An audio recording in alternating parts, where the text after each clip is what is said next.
Welcome to Body Work.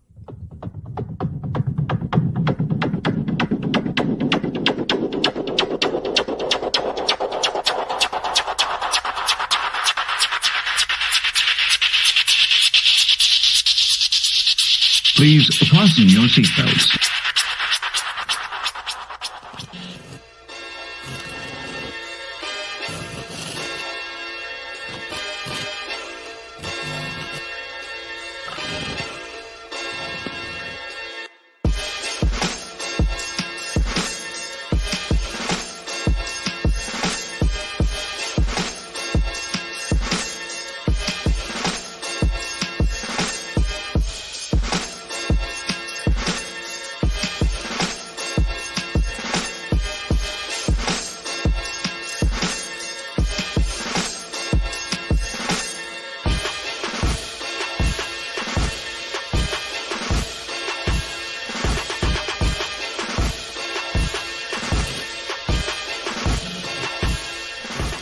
I had 11 Olympians and over 800 national champs. And all those men, they wouldn't do half the work that she do. And I'm seeing it from the young ladies. These last 2 years, when you think about it, all the good fights is coming from the women. The guys is ducking each other, looking for the easy way. I'm telling you like it is, you know? So again, you know, this young lady done did everything I asked of, and she did more. And I'm watching all the young ladies that's boxing now. It's like they trying to prove they better than men. Now, we knew they was kind of there, but now they showing that they mean. You know, in the old days in Philly, we call these guys crazy. And that's the way these women are. So when you go back home, speak nice.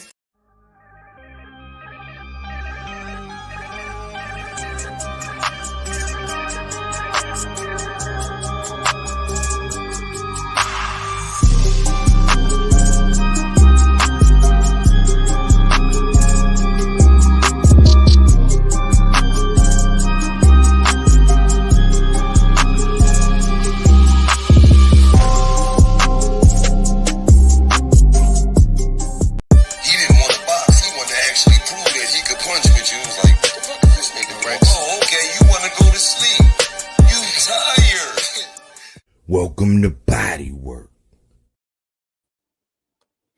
Welcome back. It's Michael Rogers. Welcome to Body Work Boxing. How y'all doing today? How are y'all doing today?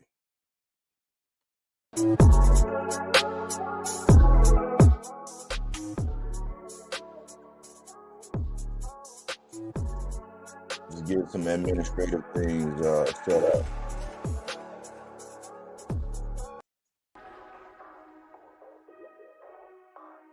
Yeah, man. I just thought that this would be an interesting conversation to have today. Because I think the lines get blurred when it comes down to clout chasing and chasing legacy. You know what I'm saying? And I would love for us to get to the bottom as to whether or not we really be, some people be clout chasing and some people be chasing legacy. You know, a while ago, Teofimo has said some things that I really couldn't really get down with because, you know, he spoke against my demographic. I've been hearing him lately, and I think that his tone is changing, man. I like the tone. I like the way he's sounding now, and I see that he's actually maturing, man. I think that really Teo, man. That's why I don't really judge these young guys so much because it's like the young Adam, man, who spit too much venom. You know, we got to understand that a baby snake at a certain point in time is way more dangerous than an adult snake. So when these guys are maturing and their brain are developing and they saying things and everywhere they go, they got a microphone in their face and a flashlight stuck up their tail with a magnifying glass, and everybody's looking and listening and waiting and watching, and they just get to popping and talking. You know what I'm saying? And sometimes it get a little toxic. You feel me? But I'm hearing maturity in T.O.'s voice, man, and in the things that he's saying, and I'm curious as to whether or not we are now being taken over by the sensationalism of everything, or we really truly analyzing everything for what it is. Because for me, with him having beat Lomachenko, I mean, I gotta put a note. This is not hate, but I gotta put a note out there that he beat Lomachenko before Devin Haney did. 2 years before Devin Haney did. He moves up to 140 before Devin Haney, and he beats Josh Taylor, who was the undisputed at 140. And nobody puts respect on his name because he's Teofimo Lopez, because he fights to the level of his competition. Because if you're not really a big name, he's not getting up for the fight. Like most people, even though I think that a lot of boxers are kind of understanding that I don't care who's in front of me, I'm going to get the job done. I'm going to rise to the level of a cage, and I'm going to always be looking stellar. You know, that is until you actually get paid and you start relaxing and them silk sheets start feeling so good. You know what I'm saying? But I'm questioning if Teofimo did what he needed to do at 135, he's in pursuit at 140, and he actually was able to have a belt. Why is it so far-fetched for him to go out and ask to fight Bud? Whether or not he'll win the fight, that's a whole different story. See, we kind of gotta try to remain focused on the question at hand. Like, it's two different things. The fact that he has the energy to want to go up another division and conquer another division instead of going up there and getting his feet wet and just trying to hide out over here and just try to take this little fight over here. He wants to go for the top dog, and nobody's respecting that, and I don't understand it. You know what I'm saying? I hear a lot of people, I hear people older than me crying about this. I'm 43 years old. So I'm like, what y'all crying about? Why are you crying because Teofimo want to move up and fight the best? Whether he get his ass knocked out or not, that's a whole different story. But the fact that he has that energy, why? Because it's another young killer that don't want to move up and kill nothing. I mean, he you know, soft touch, hand-picked opponent. All the advantages. We co-sign that. And then we'll co-sign him moving up to fight somebody else that's not the creme de la creme. I mean, that's okay when it's your fighter and that's who, you know, where you want to put your energy and you believe in your fighter. I understand you believing in your fighter. But we don't keep the same energy. So I thought that this would be a healthy conversation, man. Before Teofimo Lopez actually fought Josh Taylor, I was telling my old head, I said, man, hey, I wouldn't sleep on Josh Taylor. I wouldn't sleep on Teofimo Lopez in this Josh Taylor fight. And he was like, oh, really? I was like, yeah. I said, man, Teofimo Lopez had been calling for Josh Taylor for a minute before he actually fought him. And I said, I've noticed something about him, man. When it's a big name and it's something to get up for and it's something really to gain, it's another like big notch under the belt, another pelt on the wall. Teofimo Lopez gets up. We're not gonna sit up here. We're gonna get into the things that Teofimo Lopez said, but we're not gonna sit up here and act like the man was just telling hogwash, like he just was just lying, like about everything that he said. But we're you know. We can't take away from his resume. And yeah, sometimes, man, some of the things that the pops say or whatever, and even lately, I've been hearing him do a lot better. You know what I'm saying? I've never heard him say some of the things, I've never heard him say anything as worse as somebody else's father that's out there under the guise of promotion. You know what I'm saying? I've never seen that, but I thought, man, hey, maybe somebody come in and let me know something, man. This is burner account friendly. You might not be able to show no affiliation, you know, or you might just want to come in here and get your issue. Either way, I'm down for it. Matter of fact, I'm gonna be here. My lady said, you need to go live, baby. He wanted me to go live last night, but I was in the lab cooking up some of that hot fire. So I said, yeah, I do need to go live, man. I do need to go live. I like being able to be sporadic. I like being able to have something that you could just check in whenever you get around to seeing it, you see it. Just check in for your boy, man, and update your notifications, man. If you haven't subscribed to the channel, subscribe to the channel. And again, I don't need yes men. I'm not here for people to always be like, oh, you're right. Oh yeah, I mean, yeah, it is good when you see that light bulb pop off of something you say, and somebody be like, Eureka. I never looked at it like that. That's the whole goal of my channel. It's not to argue and bicker and fuss and fight. You know what I'm saying? It's really for us to get to the bottom, and so that we can actually use the little bit of power we have, our spending power and our thoughts and our logic, to push in the right direction to aid in what we always want. What's the number one thing that boxing fans, even though it's kind of changing now, what's the number one thing that boxing fans want? Raise your hand if you know what the number one thing that boxer fans want. They want to see beasts. They want to see beastly fights. They want to be entertained. They want to see elite caliber talent get in the ring, do their thing, and they want to see somebody come out on top with their hand raised, and they want to be entertained. They don't want somebody, quote unquote, running, being all overly defensive. They want boxers to be able to take chances. People that have mastered the sweet science. That's what we want as fans. And I think I find myself listening to some people, man. I listen to some podcasts and I go on YouTube and I listen to some people and I just be sitting in the background like, your argument is really counterproductive to what we really want, right? You know that what you're saying is really like, it doesn't acquiesce, if I want to use a big word, to what we really want as fans. It's counterproductive. And I find myself saying, hey, do you really want to fight? Do you want to see the fight?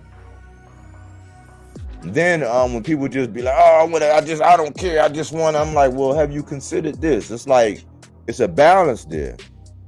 But I think that a lot of people who, boxing might not be the love of their life.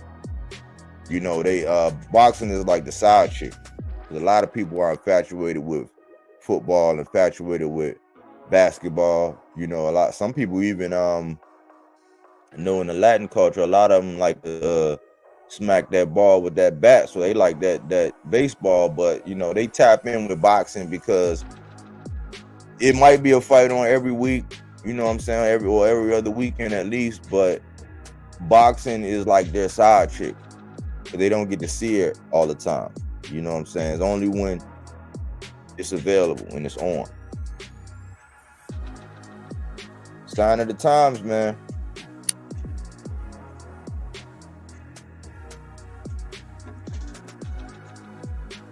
But I wanted to ask y'all, man, was Tio really clout chasing? Because I heard that he tried to get with Sabril Matias and his hand was hurt. But I'm hearing that Sabril Matias can start training as early as next month. And then once again, it's on. And supposedly something for the Puerto Rican. A lot of people were throwing up the Puerto Rican Day Parade and all that. That might be a good time or whatever. So Tio was like, well, can't get Matias right now. But the rumor is it was going to be somebody in on the Super Bowl fight, and then Sabril Matias on the Puerto Rican Day Parade. That's what the word on the street was. Word on the curb. But we wound up getting the technician. And I think with having a name like the technician, man, I think names are crucial, man, because when you're talking about technician, man, I'm looking for somebody to be surgical. When I'm thinking technician, I'm thinking like the way Abdullah Mason fight. I'm thinking about the way that Shushu Carrington fight. When I think about technician, I think about like the guy I call the mechanic. I think about Jesse Bam Rodriguez. You know what I'm saying? Like when I think about technician. So, he do have a fight. Jermaine Ortiz is a name. I know I don't know if it was the second to last fight or the last fight. He had missed weight. I know that. So I'm like, how you miss weight going from 130 to 140, 135 to 140? I don't know, man. Some people get extra attention when they miss weight. Some people are like, oh man, it's just weight. It don't matter. It's just, you know, we pick and choose. But, you know, I think that because of the technician's counter-punching abilities, I do think that if he is very disciplined and he is very confident, has a good game plan, you know, knows how to use his jab, you know, has impeccable timing, you know, he could put some wrinkles in the game. He could put some wrinkles in the game against Teo. But I don't really see. PR boxing, we want Devin. We want that belt first. Puerto Rican 100% in the house. Salute, man. Thanks, man. I'm loving all the support I'm getting from my Puerto Rican family out there, man. I'm loving all that good support, man. Y'all have some good energy, man, and y'all sound logical. I had a couple people jump in there, and you know, I'm like, hey, man, we on the same side, but like for the most part, man, y'all got it's a lot of love, man. Y'all passionate about Matias, man. I like that energy. I like the fact that he's seeking that smoke, you know. And ultimately, I want to see him and Teo dance. I want to see him and Devin dance. I really want that Devin fight right now, but Devin is quiet as a church mouse. And I'm gonna get around. I'm gonna get around to that fight. You know what I'm saying? I'm gonna get around to that fight, PR. I'm gonna get around to talking about that Devin and Matias. But I want to paint this picture about this Teo thing. You know, so we got Teo on Super Bowl weekend. So he's busy, but knowing Teo, he knows how the game works because Teo has come out. If you don't realize it, Teo has come out many times, and he's actually came out and said things way ahead of when they were actually going to happen, and they actually happened because he was like, yo, boxing got a plan. You know, it's a plan. It's always a plan. If you're not part of the plan, you're either with the plan or not against the plan. And I think he kind of upset the plan with that whole Triller thing, and it was looking like a good move at first, you know, but he was going up against Suits, and it wound up not PR say we going to collect all belts. I hear that PR. But Teo was like, look, I got a plan. I want to be undisputed. He knew what Loma was after. He knew what Loma wanted. He went and did what Loma needed. He actually beat Loma. You know, he beat Loma. He moves up to 140. He fights Ocampa. He fights Sandor Martin. And he fights and beats Josh Taylor in impeccable fashion. Sandor Martin gave him a problem because he's a pure boxer, excellent timing, decent power. You know what I'm saying? When you know what you're doing, you know, you don't need a lot of power to be able to get your opponent on the canvas. Sandor Martin was able to do it because Teo has a bad habit of just trying to go right into the front door. You can't go straight in the front door. You know what I'm saying? You might have to tap in the front door and then come in through the side. You know what I mean? But so I think Teo's biggest thing is his confidence, when he's really confident, and then actually getting in and having a good escape without getting time. Because he finds himself looking up, you know what I'm saying, getting knocked down, flash knockdowns. I've never really seen Teo hurt. I think he was more exhausted in that Kambosos fight. His face was a little bit busted up. But in that Kambosos fight, he actually hurt Kambosos more than Kambosos hurt him. Kambosos caught him, timed him like a flash knockdown, a la how like Adrian Broner caught Sean Porter, flash knockdown. But that's one of his issues. But I think that Teo knows the plan. He knows how things can get. He knows that people are going to use his name, you know, to garner any kind of attention. It's funny because they'll use his name to garner attention, but when it really comes down to actually giving him what he wants, because they don't really want to pay him. And I never watched another man's carcass, but in the grand scheme of things, for what he's able to do and the resume that he has, Teofimo should be getting paid. I'm not talking about a king's ransom, but the man should be he should be getting, like, we shouldn't be having to go back and forth with nobody about the amount of money that he's getting. And I think that him and his father, they done wisened up a little bit more. I know tactically, and the things that they say in the media, I know they've gotten a lot better here recently. But his father, I think they wisened up and they said, you know what, why not? Why not fight Bud? And why is that so, like, oh my gosh, why is that so shocking? Like, that he want to fight Bud? It's another weight class up. I mean, but Bud wants to go all the way up to 68. Never even set foot in 54. And everybody like, yo, because it's a legacy fight. Well, T.O. and Bud is a legacy fight. There's somebody else out here that outlines that very, very well. Outlines like T.O.'s legacy very, very well in the real deal. Well, somebody out here that does that on a regular basis and outlines it very, very well. How do I know? Because in real time I was doing videos saying the same thing. In real time I was saying I've been on these Haneys. I've been you know, I'm a Tank fan, so I stay tracking what's going on with Tank. I be knowing what's going on, you know what I'm saying? But I was heavy on Devin, you know what I'm saying, tracking down the moves and following everything and trying to get my facts straight and not being quick to react. But I was making videos the whole time. The whole Gary Russell saga, the Loma saga, the Rolly saga. When I said that you can learn a lot from a dummy, when Rolly basically came out and said that Devin knows that he needs a big name to sell a fight, and Eddie knows that too. That's why he needs one of these big names. Learn that from Rolly. You can learn a lot from a dummy. Rolly said that. You know what I'm saying? The one who everybody think is dumb and slow and this, yeah, Rolly is smarter than what people think. He can't fight that good. He got a puncher's chance in most of his fights, but Rolly is really an entertainer. You know what I'm saying? So in the sport of boxing, gotta be able to take him serious when he do get inside of the ring, because he can go upside your head. But for real, the top caliber, higher echelon type boxers, you know what I'm saying, run right through Rolly. You know what I'm saying? He'll get you out of there if you come in there goofy. You know what I'm saying? You know what kind of strength they say Rolly got.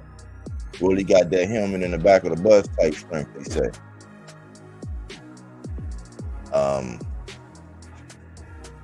Let's see. PR boxing, you see, what I don't understand is why not unify and go the other talking about Devin and Rolly and T.O. No, I'm with it. Like, that's, you see the you PAPR, you see my videos, man. I'm trying to get Matias all the smoke. You know, I need Gary. I know that Gary Antoine Russell, he's in the WBC. I think he's right up under Sandor Martin, but I think he got eyes set on Devin. And what I really want to see is, I want to see these guys unify. But one thing about me is, in boxing conversations, I can compartmentalize. I do my bid to try to promote and get everybody, you know, together on one accord as far as what should happen right now in this division. But when a boxer come out and say some of the things they say, because, you know, you got these different platforms that have a lot of influence and they say things, and a lot of times they put stuff out in the way that they perceive a boxer is how that narrative is going to start. And that narrative is like an avalanche.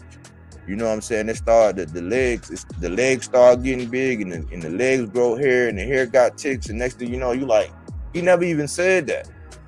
So in one breath, I'm saying, yes, I know that T.O. wants to unify. That's why I'm thinking Sabril Matias is realistic is next. But Bud is the type to where, if you really want to put your name in that hat, first of all, they say you got to be disrespectful, and I don't think T.O. is disrespectful. But then you actually have to pursue Bud. You have to get on it, because by the time you actually fight him, you know, I don't know, I'm not sure how long it'll be. So I don't think that this call out of what he was saying about Bud is going to impact T.O. in his endeavors to actually try to unify. Anyway, I think he won all of the big names. I think at the lowest level, he wants you to have a belt. And I was shocked. I wasn't shocked, but I was surprised that it was so forward with him being over there on Top Rank, that, you know, that he was actually pursuing Matias. So I do, at the end of the day, I want the unification. I want Devin and Matias. I want T.O. and Devin. I want T.O. and Matias. I want all them guys to have to mix it up. I want Barroso and Rolly to really handle their business. Whether it's gonna be Barroso, I believe Barroso will get in the ring with whoever. You know what I'm saying? I think Gary Antoine's gonna come up. I'm not sure what's going on with Richardson Hitchens. Heard that he got out of line. I thought that it might be a Liam Poirot. I think that's what they were speculating. He might go ahead and fight Liam Poirot. And I really got my eyes on Eddie Hearn, y'all. I really got my eyes on Eddie Hearn, man. And I think that he might have grabbed up Richardson Hitchens to play keep away from everybody. But I had said a long time ago that 140 is the road. You know, it's seldom of a soft touch out there. And it's crazy when you say that Rolly might be the softest touch up there. Rolly might be the softest touch up at 140.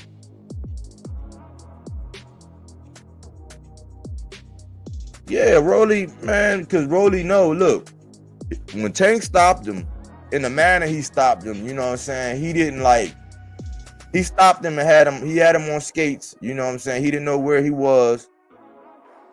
But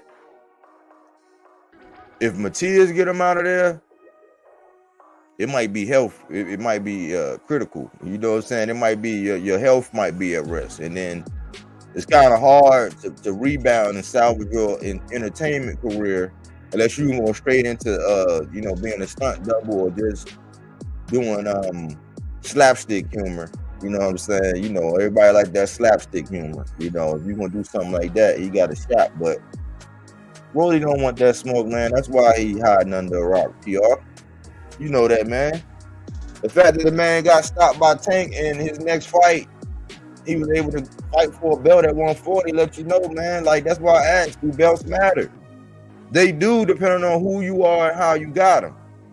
But we put a lot of equity in them belts, especially when you fight one time and get all four. You fight one time and you get three. It's like, I see you fighting somebody that went and got that belt and then went and got that belt. You know what I'm saying? So they're unified and you come up and you fight them. But like all of that, and then depending on who got it, like at 135 when them belts was getting passed around like hot potatoes, you know what I'm saying?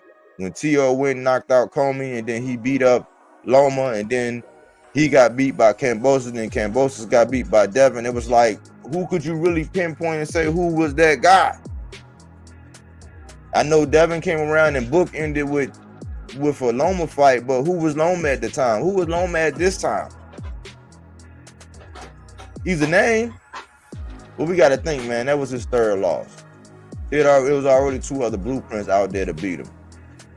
And when the big bright lights come on and some of the big fights with these young guys who don't fear Loma and you know, he can be presented with some problems.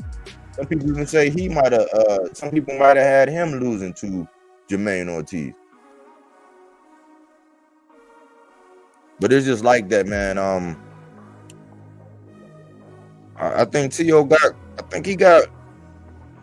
I don't think he bullshitting.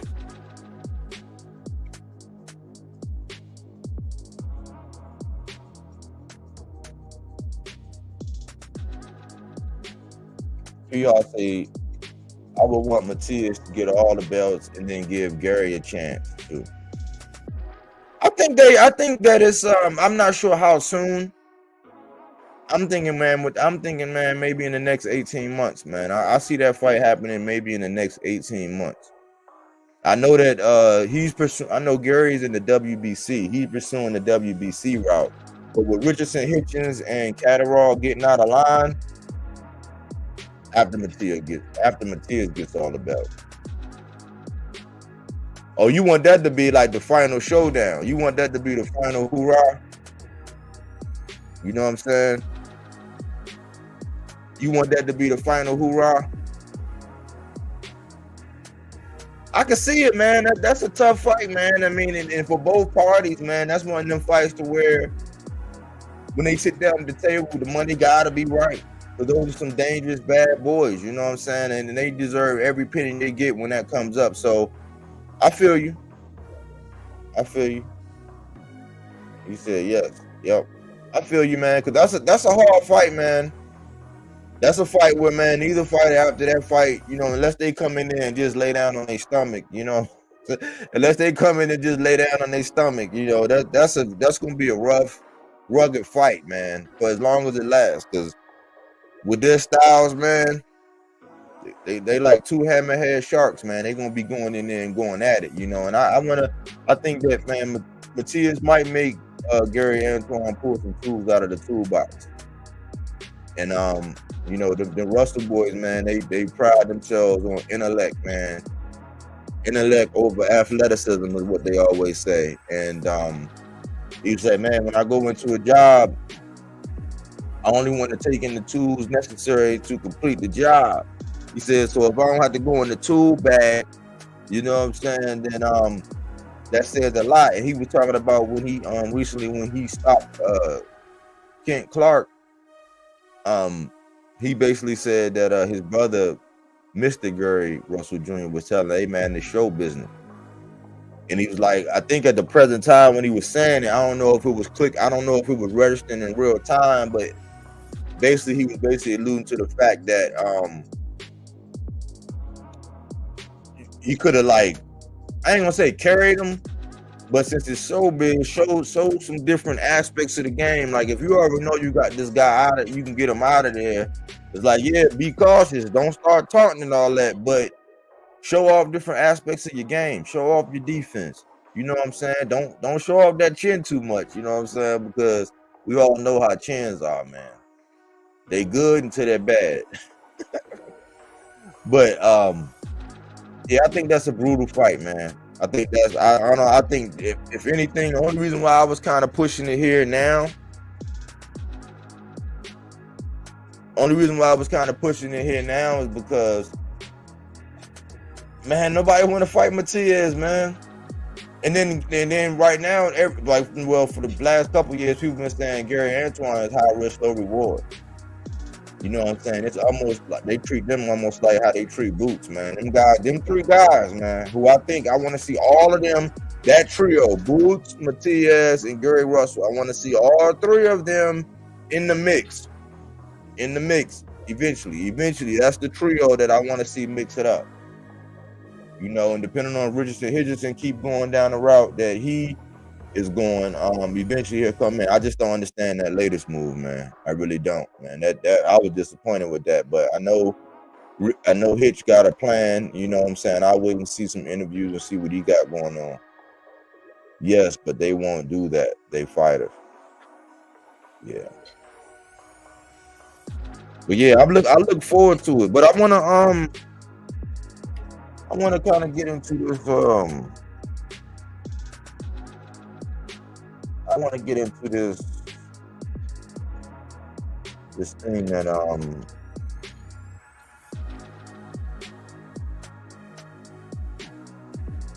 want to get into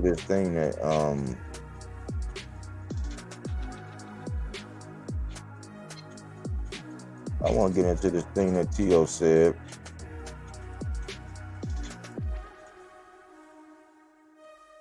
I said I got to get better at presenting, and you know, I gotta. That's another reason why I want to go live more often, so I can present and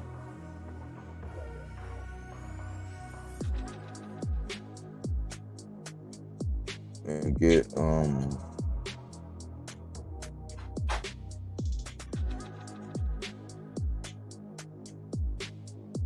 where is my video? Oh, there we go.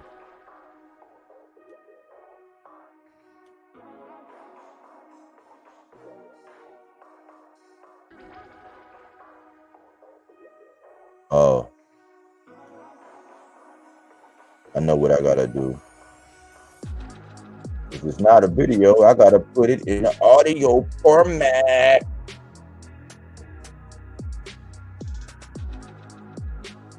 I gotta put it in a video format. I mean, in the audio format, y'all.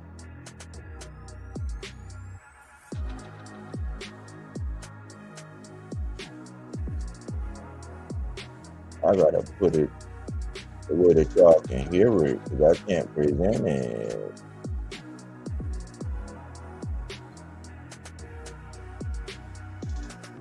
So I'm waiting for that to process, you dig? Get that body work. Y'all about to say, get that body work. He say, stand in the middle of the ring and let's go.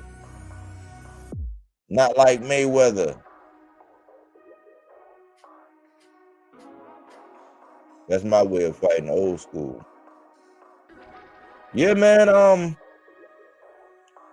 Even like even not even when it's rock'em sock'em, but when you got two skilled fighters, man, but they know how to manage distance and range, and they got their little defensive shells, and man, that's just like an art, man. That's like, man, that's almost like classical, when them people be dancing and moving and like art, like the scene. That's why we like them action movies, man, like them Jason Statham movies.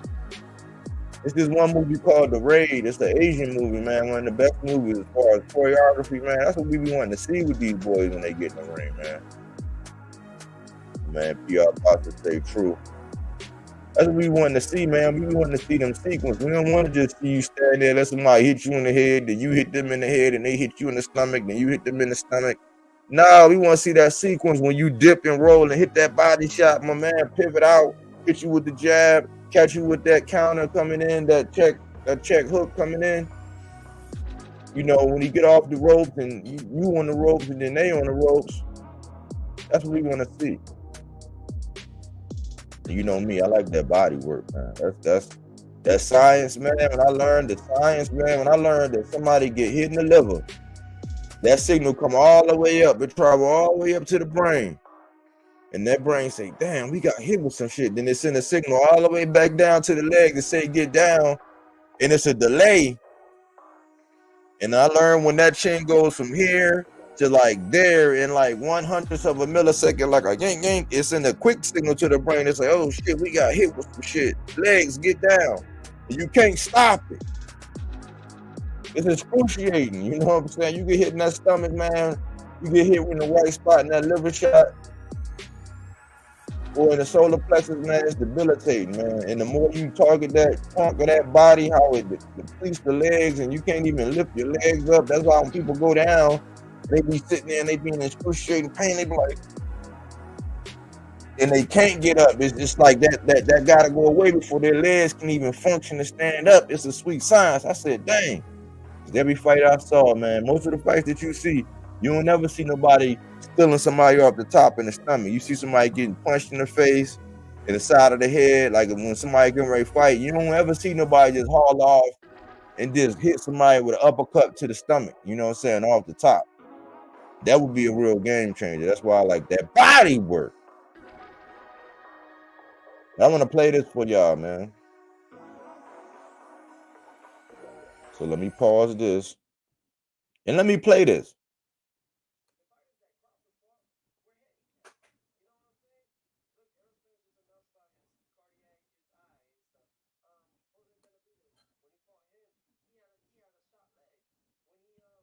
This might be too low. They try to make it a big thing, and he was injured too. Kel Brook with his eye. So every fighter that Crawford has faced throughout the 147 division, whether it looks good on paper, they've been injured. I'm healthy. Fight the best fighter at a healthier weight. Let's do it. And it's like enough is enough. I'm tired of these guys. If you look at me a certain way, I'm gonna step. The fighters that Crawford fought were handicapped. You know what I'm saying? Look, Errol Spence just announced about his cardiac, his eye and stuff. Jose Benavidez, when he fought him, he had a shot leg. When he and then who's the other fighter that he faced that they try to make it a big thing, and he was injured too? Kel Brook with his eye. So every fighter that Crawford has faced throughout the 147 division, whether it looks good on paper, they've been injured. I'm healthy. Fight the best fighter at a healthier weight. Let's do it. And it's like enough is enough. I'm tired of these guys. If you're gonna look at me a certain way, I'm gonna step. The fighters.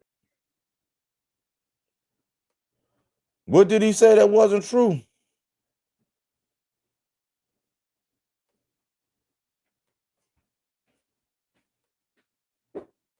Don't get quiet on me now.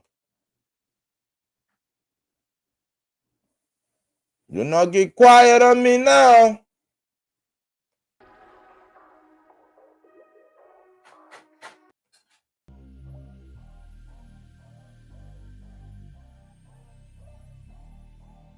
Don't get quiet on me now, y'all, man. Don't get quiet on me now.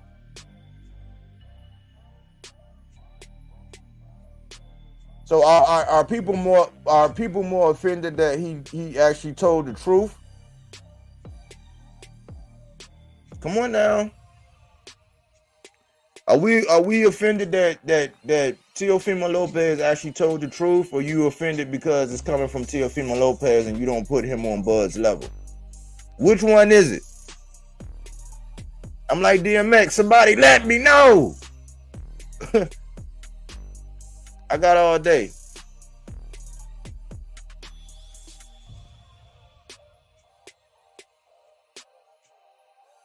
Cause there's I heard there was some Highlanders out there. They roam the land seeking to devour and conquer and all that good stuff. But I want somebody to come in and let me know. What was T.O. swelling? Don't get distracted by no sidebar. Get out your feelings and let me know where T.O. was lying. Cause I'm hearing a whole lot of crying.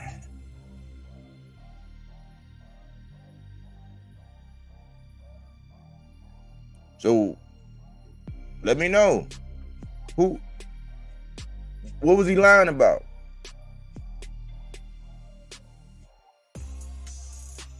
And I was saying, man, y'all don't want to keep saying all that Earl Spence stuff about how he ain't the same since the car accident and how he ain't this and how he ain't that. You know what I'm saying? Thank you, baby. Don't be saying how he ain't this and how he ain't that and he ain't never this. I said, man, y'all want to do this? I said, this is what toxic fan bases do. Toxic fan bases actually take away when the opponent is lined up. Toxic fan bases take away all of their notoriety. They speak to all of their weaknesses. They talk about it all day, every day. That's what they do. They bring it down. And then when that fighter fights, and beats that other fighter, they want all the credit in the world. And I'm like, hold on, beep, beep, let's back up. Reverse 2 times. You did this. You created this narrative. That's why I'm kind of one of them ones that want to kill the narrative before it even, can grow hair on its legs. You know what I'm saying? Let's kill the narratives. But y'all did that. Y'all said, oh man, what kind of man would be the same after getting thrown from a car like this and this and that? Now he went in there, he did what he needed to do to Ugas. He got caught in that fight.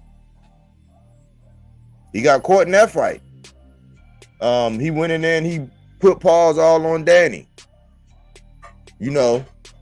And so that lets you know that Earl's 80% or whatever, 70, 80% was better than some people's 100 at that stage in time in their career. Maybe his 80% wasn't enough for Bud. But to say that he was all damaged and he was this and this and that and he was that, I said, okay, if y'all want to stand on that, if y'all want to stamp that narrative, don't be upset when after the fight they pull out and they say, hey, this is what was going on. And I was with Earl, and I'm gonna tell you why, because Earl said, look, I don't make excuses, I'm gonna stand tall, I'm gonna stand firm, I don't make excuses. Derrick James ain't come out and make none. And then the week before last week sometime, like here recently, he came out and gave y'all the excuse that everybody wanted to hear. And I said, yeah. But is it an excuse when everybody, it's a lot of videos out here saying how damaged Earl Spence was. And I'm like, okay, well, are we gonna have it both ways now? We can't have it both ways now. We cannot have it both ways. So that's Earl Spence. Teofimo came out and said, look at Earl Spence. He came out and said he had the cataract surgery and this and this and that. And then when Earl come out and make the excuses and Bud poking fun at Spence again with the whole Packers beating the Dallas Cowboys. Let me guess, they had injuries.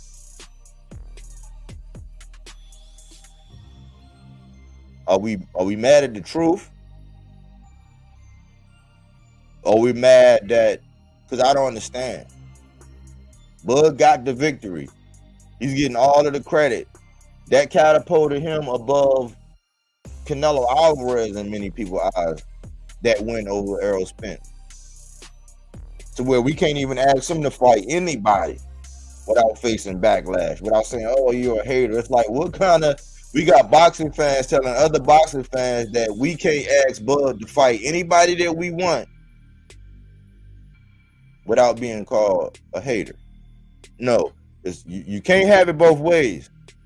Either Spence was damaged goods, and he came in the ring ill prepared, with injuries more than what most fighters fight with when they actually go in the fight. Because all these fighters, you'll hear them always say, "Look, no fighter ever goes into the ring 100%." You know what I'm saying? I think I just heard Teofimo Lopez say it. I think I heard Gary Antoine say it. Like, I just heard a couple interviews where these boxers will remind you that no fighter goes in the ring 100%. We know that. So aside from the regular little ailments or whatever, the little minor stuff that fighters fight with anyway, regardless, you can't have it both ways and say that Earl was 100% or that Bud did that to 100% Earl Spence, and give him all the credit to surpass him against Canelo. When you compare them, you can't say that by that victory over Earl Spence, that catapulted him all the way to the top, and also turn around and say that Earl wasn't nothing. Y'all gotta draw the line and take a stance. Which one was it? Or it's really just, you just don't like the truth. That and the truth is probably somewhere in the middle, that it wasn't because of that car accident. It wasn't because of that car accident. It was because of the condition and the state that Earl got in the ring, that his performance wasn't that good. Not to take away from Bud's performance. Bud's performance was excellent. There was a point in time in that fight where he actually, man, he showed Earl mercy. He could have done Earl bad, and he showed reserve. And I looked at Bud a little different after that. I said, you know what, man, Bud might not be that savage at all. Bud might have a heart. You know what I'm saying? Because he did, like, it's a lot of fighters out there, man, that if they would have had the opportunity to hit Earl the way Bud could have done it, man, they would have did it. It'd have been done. Like Don Dada. So pick and choose, but that's Earl Spence. You know what I'm saying? What's that? Oh, a little bit.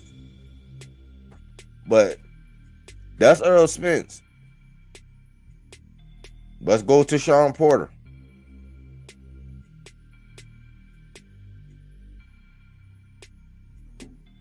Let's go to Sean Porter, right? And I guess, hold on, because I like, you know, this.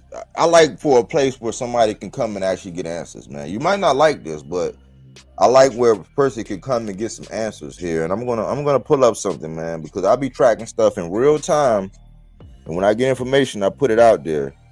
But I'm gonna go to this other video. Let me take this off of Bluetooth. Let's address the Sean Porter. Let's address Sean Porter.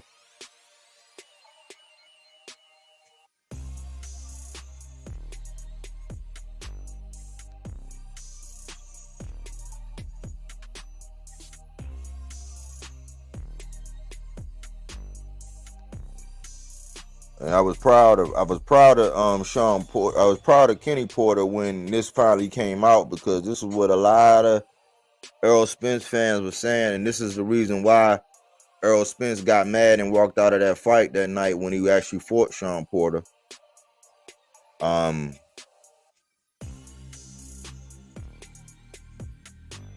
But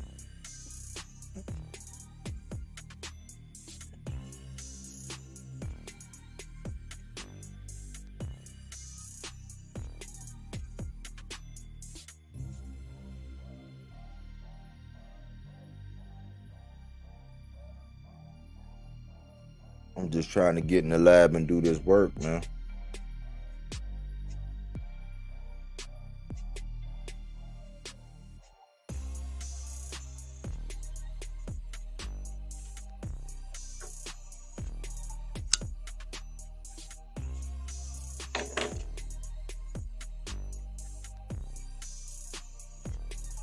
This is not for the knee-jerk reactionists. Remember, I tell everybody that I'm the alternative to opinion-based content. This is fact-based content. You know what I'm saying?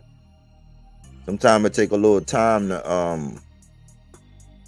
to get what you need when you trying to make a point and you trying to deal in facts.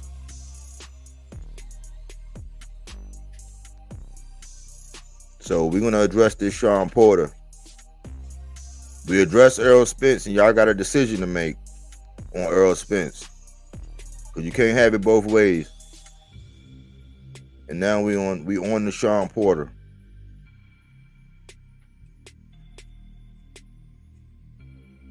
We got on the Sean Porter. As soon as I find this video, here you go. I'm about to play this for y'all.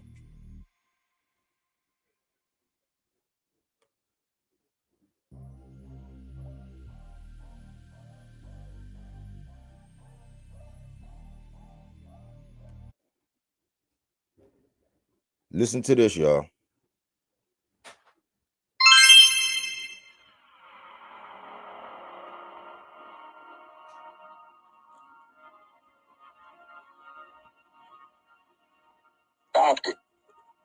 Because I wasn't gonna win either way.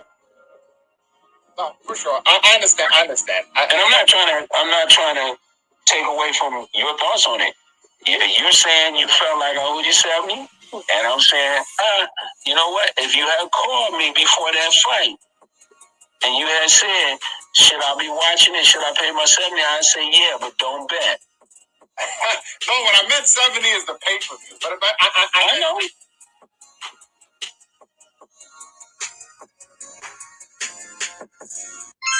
Did y'all hear that? Did y'all hear that? Did you hear that?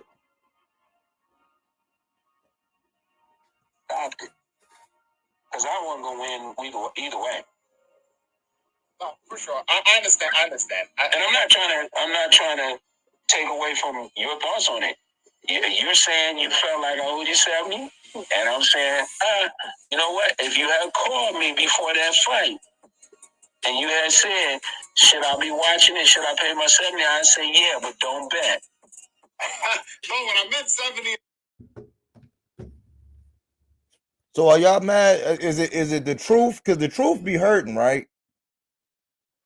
The truth kind of hurt, man. I ain't gonna lie, man. Like when you realize that, you know what I'm saying, something isn't quite the way you thought it was, and somebody actually reveals it. You know what I'm saying? That's why I always say, man, when you come in there and you give somebody some mind-blowing knowledge, you can't just rip the chair out from up under them. Why? Because they're gonna fall flat on their face. You got to give them something to support them after you remove what's been supporting them.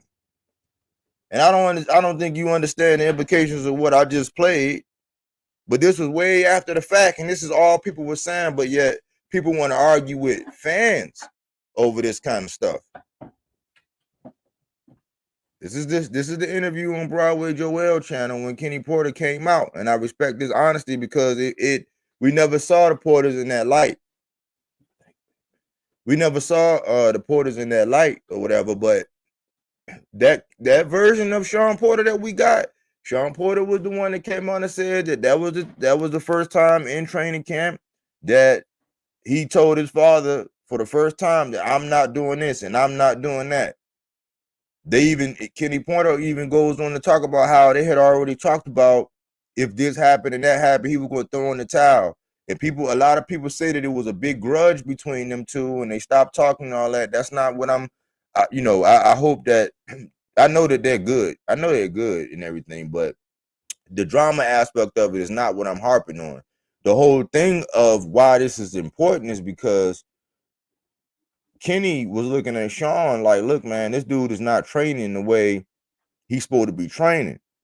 And he is going in there with the boxer that I call the closer in Bud Crawford. If he gets you hurt, you can't go in there half cocked against Bud. And when these guys get in the ring and they're half cocked, that has nothing to do with Bud. So what we got to understand is you can't take away Bud's credit for doing to these guys what he's doing who decide to get into the ring in the condition in which they get into the ring. It's two different arguments. Get over the fact that people are trying to take away from Bud's credit. They're not taking away from Bud's credit. They're stating the fact on the fact that it was something wrong with these guys when they got in the ring with him. So you're looking at Kenny training, Kenny was training Sean in preparation for that fight, and Sean was being hard-headed. Sean was giving him pushback. Kenny was already frustrated. He was like, all right, well, you know, if this getting to happen in fight night, I'm gonna throw in the towel because you're not listening.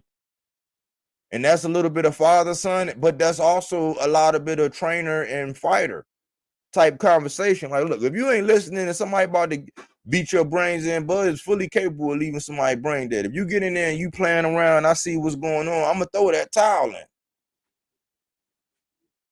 They talked about that before the fight, and then when you see the kind of knockdown they was, it wasn't the kind of knockdown when Errol Spence hit him and he was like, and his eyes rolled in the back of his head. It wasn't that when he tweaked his chin and knocked him out. It wasn't like that. They were flash knockdowns, and it was accumulative to where Bud was finally about to put that cherry on top, and Kenny Porter waved that flag.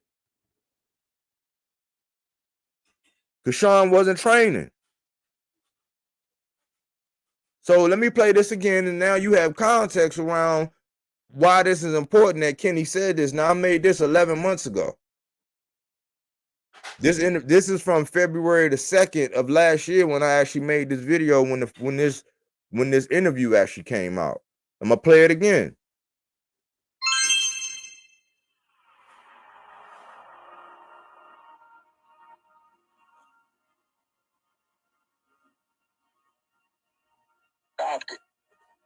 Because I wasn't gonna win either way. No, for sure. I understand. And I'm not trying to take away from your thoughts on it. You're saying you felt like I owed you 70, and I'm saying, you know what? If you had called me before that fight and you had said, should I be watching it? Should I pay my 70? I'd say, yeah, but don't bet. No, what I meant 70 is the pay-per-view. But if I know.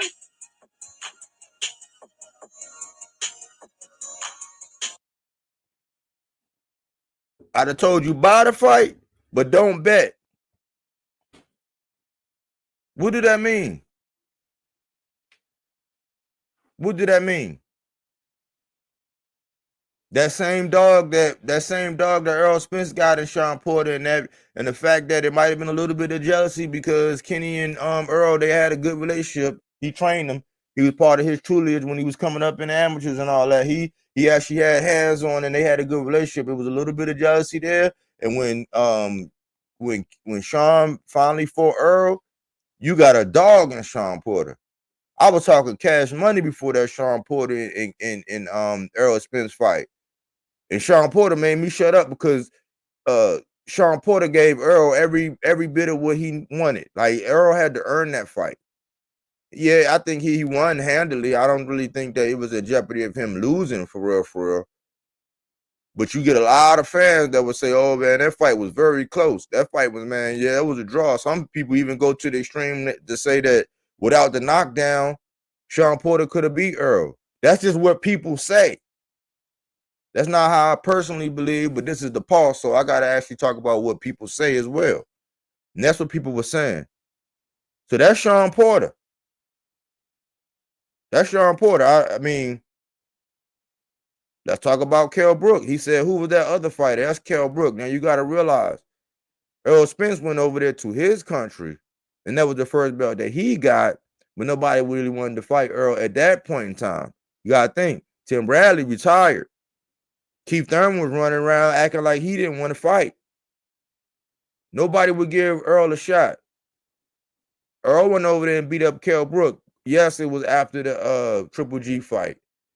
People didn't give Earl any credit. People was taking away, a lot of the Bud fans were taking away credit from Earl for actually having fought Kell Brook after having the damaged eye socket. And then Earl go damage the other one and stop him to where he got on one knee and said, I don't want no more. So at the point in time when Bud fought him, November the 14th in 2020, that was well after that. So, since this is not an opinion-based channel. Let's go back and look at something. Let's go back and look. Let's do some homework or some classwork. And if you can't get to it right now, then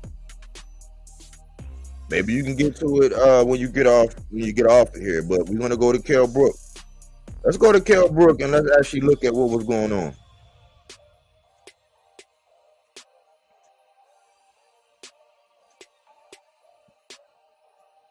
Let's look at Kell Brook. Because he said, what was the Teofimo Lopez also said, what was the other guy? What was the other guy that he fought? You know what I'm saying? Then he was like, oh yeah, Kell Brook. Kell Brook for Across the Pond. He probably get in the Hall of Fame from Across the Pond, like for, you know, activities across the pond, I think. He was 40.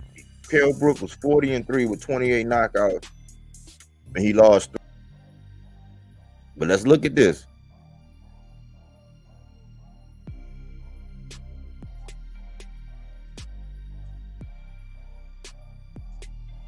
Before Terrence Crawford, before Kell Brook fought Terrence Crawford, he fought a dude named Mark DeLuca. Mark DeLuca was 24-1. And he won that fight by knockout. At that fight, they weighed in at 153 and a quarter pound. That's what Kell Brook weighed in that day. So he fought Terrence Bud Crawford in November the 14th of 2020. He fought Mark DeLuca 9 months prior. He fought him 9 months prior. 9 months and 6 days over there in Sheffield. Kell Brook weighed in at 153 and a quarter pounds 9 months earlier. That was the fight before Bud.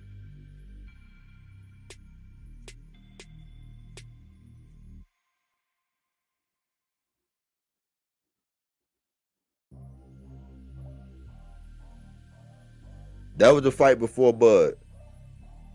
Before that fight,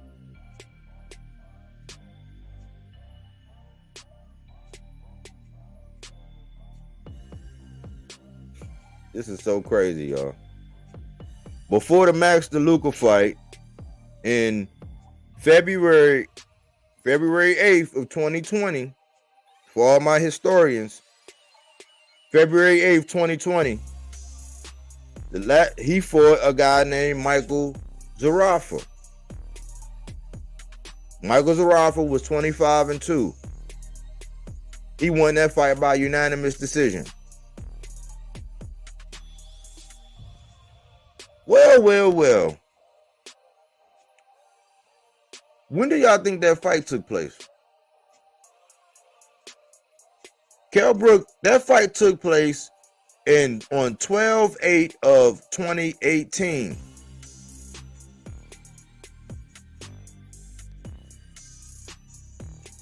So prior to fighting Bud Crawford, he fought 9 months before that on a guy named Mark DeLuca at 153.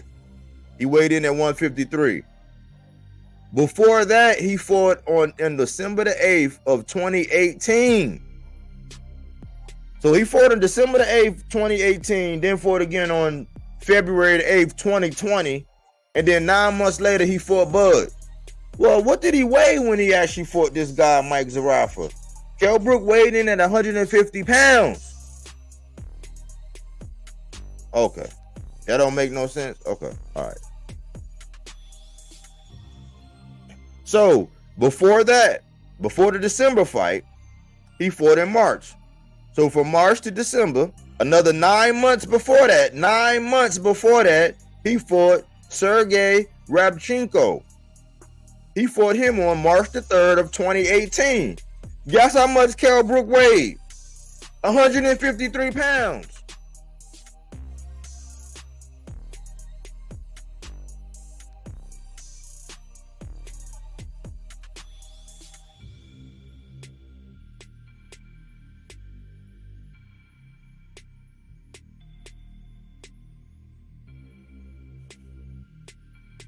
So is Teo telling the truth? Is Teo telling the truth? Because you gotta think about it. This is the timeline of events for Kell Brook fighting Bud Crawford in the chain of unfortunate events surrounding Kell Brook. Are we gonna be in our feelings, or are we gonna talk about these facts? Kell Brook fought Gennady Golovkin, Triple G, on September the 10th in 2016. That's when he suffered the eye injury. He didn't fight until 5/27/2017 against Errol Spence. So he fought Errol Spence in May 27th of 2017. He didn't fight his next fight for May the 27th, 2017. His next fight was in March of 2018 to that guy Rabchenko. Again, he weighed 153 pounds. He already had both orbital bones broke. 153 pounds. So from March the 3rd, 2018 to December the 8th, 2018, again, another 9 months. That's when he fought the guy Mike Zarafa, where he weighed 150 pounds. So from December the 8th of 2018 to February the 8th of 2020, he fought this guy, Mark DeLuca. He weighed in at 153 pounds. 153 and a quarter pounds, basically 154. So from February the 8th of 2020 until 11/14 of 2020, another 9 months is when he actually fought Terrence Crawford.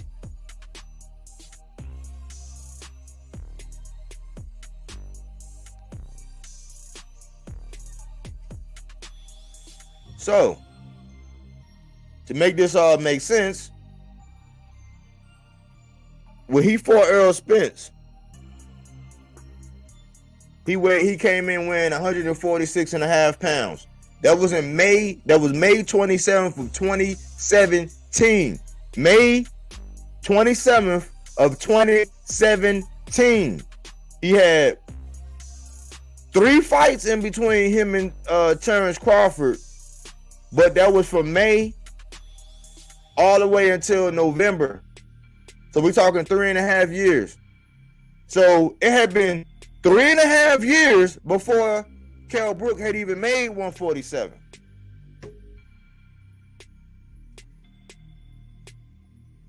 With all of my oh man, I like the stats. Well, I like the crunch numbers. Oh, I'll be cooking, I'll be baking, I'll be souffling. Where y'all at? Where y'all at?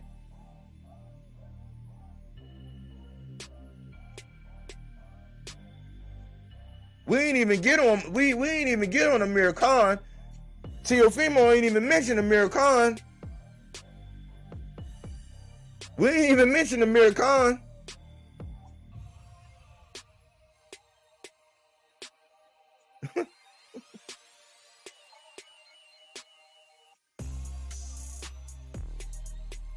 Amir Khan.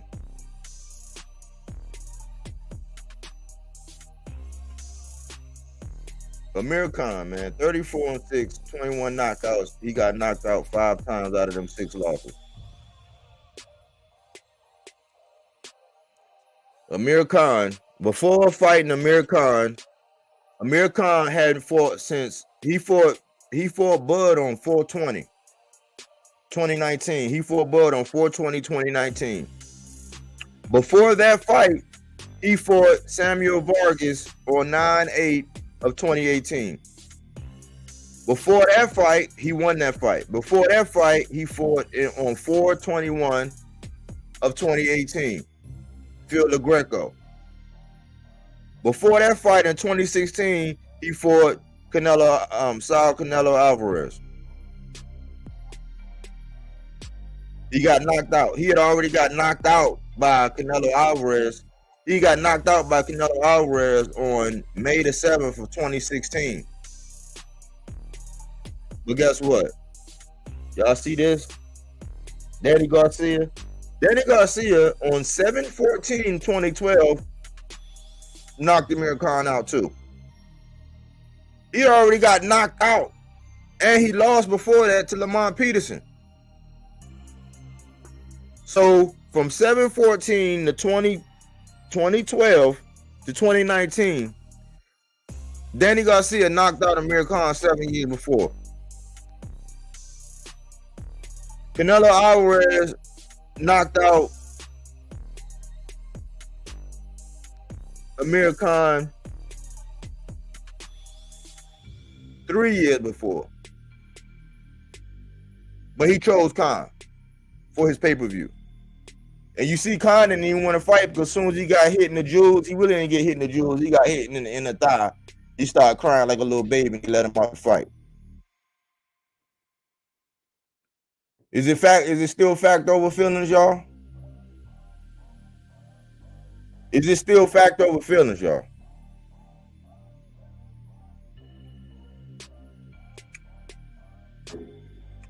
So I just went over Errol Spence, which y'all got to make a decision on Errol Spence. I went over Sean Porter. I went over Carol Brook. And even though T.O. didn't mention, I threw in on Amir Khan.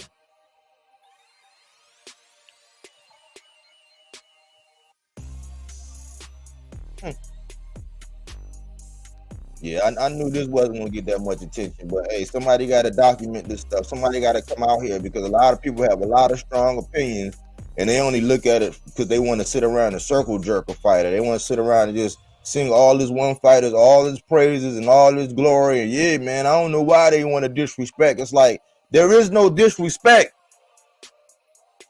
There's facts, and people have feelings.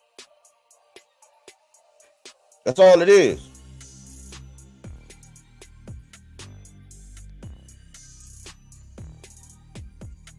So again,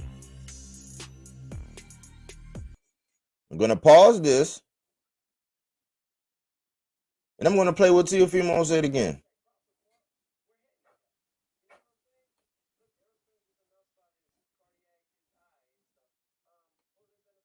When he fought him, he had a shot leg. When he and then who's the other fighter that he faced that they try to make it? Oh, my fault. Benavidez. He brought up Benavidez. I'm sorry, T.O. I got to do right by what you said because, you know, we don't take things for face value. We do that body work. You know what I'm saying? So I got to go back and do some body work because I forgot you mentioned Benavidez. I forgot that you mentioned T.O. I got to do right by the research. I forgot that you mentioned Jose Benavidez.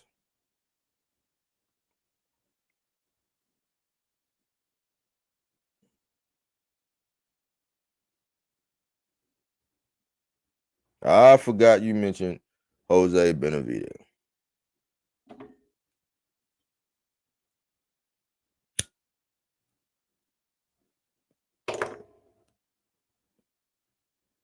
Okay, so going back to Jose Benavidez. Jose Benavidez fought Terrence Bud Crawford on October the 13th of 2018. Before that fight, he had fought about 4 months prior.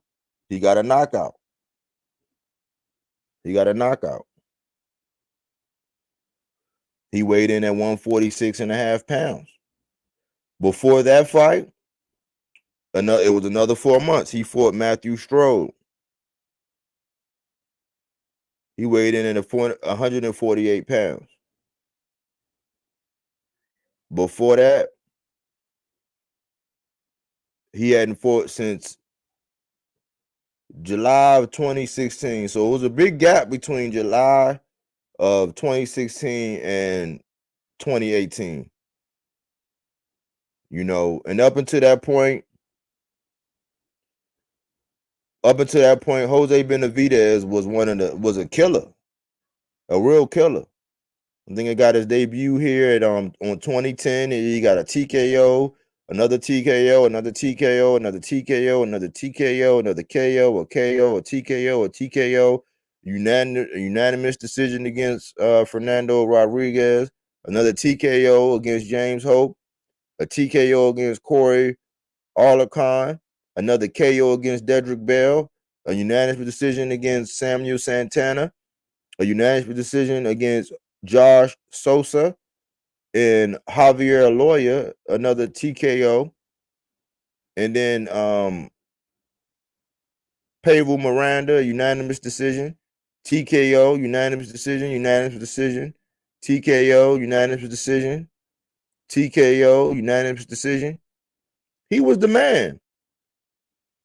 He was the man.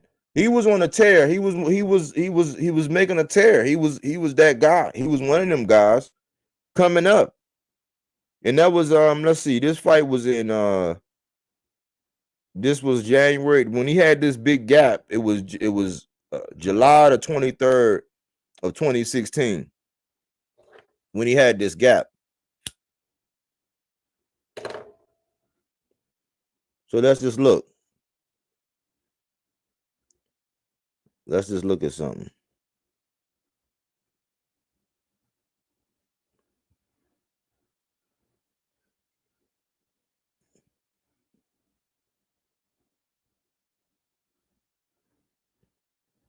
Jose Benavidez Jr. is in the hospital after getting shot in the leg. That article came out in 28 on the 25th of August.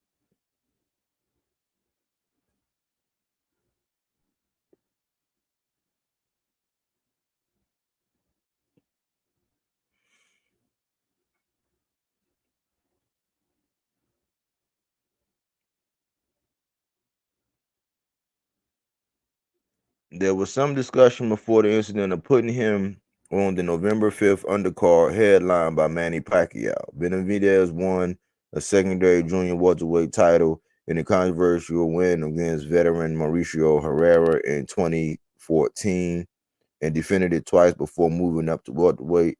He is the older brother of 19-year-old super middleweight David Benavidez. So think about this, man. The man got shot in the leg when David Benavidez, the Mexican monster, was 19 years old. I can't say he put on one of the best rounds I ever seen against Bud as far as tactically and then mixing it up and fighting, but he had that leg, man. He had that leg. And I ask this question all the time because a lot of people pick and choose when they want to describe something as hate. You know what I'm saying? But when we actually just speak the truth, man, I think the truth be hurting, man. But this is what he said. They've been injured. I'm healthy. Fight the best fighter ever.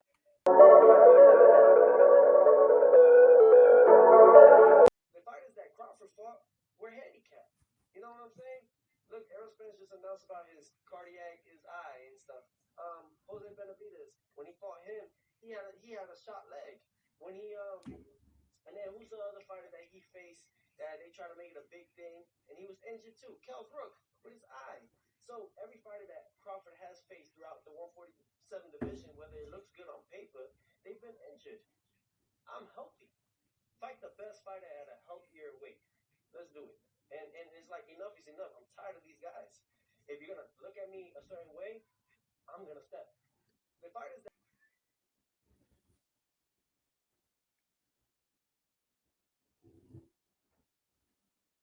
Who am I?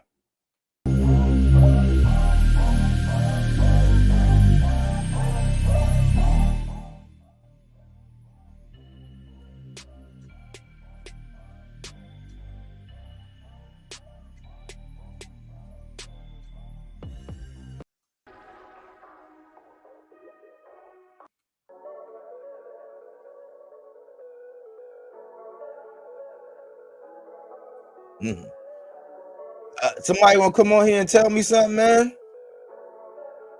Do I gotta put the link out, man?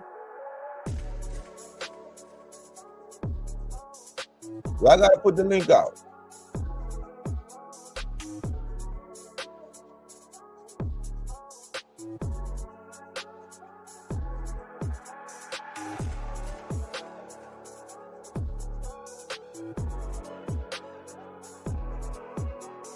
The link is there, and I am here.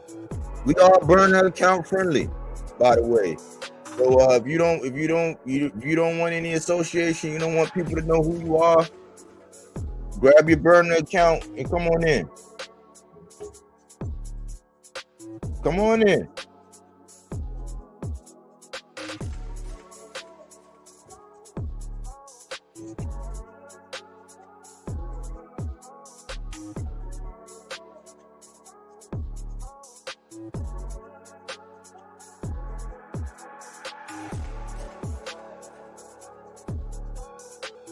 Let me know, man. So is he chasing legacy or is he clout chasing?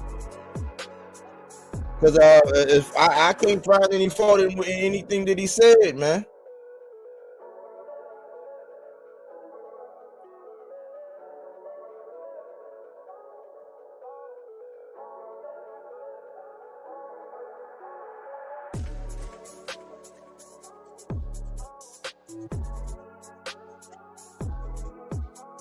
Somebody let me know. You know what I'm saying? The link is out there, man. The link is up there, man. Like somebody come, like everybody be talking about, I would if I could. I told you, man, I don't gotta mute you, man. I mean, if you do something that's gonna get the channel in jeopardy, I'll just drop you. I'm just gonna drop you off the cliff, you know what I'm saying? But hey, that's at your mercy, you know what I'm saying? This ain't monetized. You not messing up nothing over here anyway. You know, we still building brick by brick by brick. Last time I checked, we at 813. You know what I'm saying? We at 813.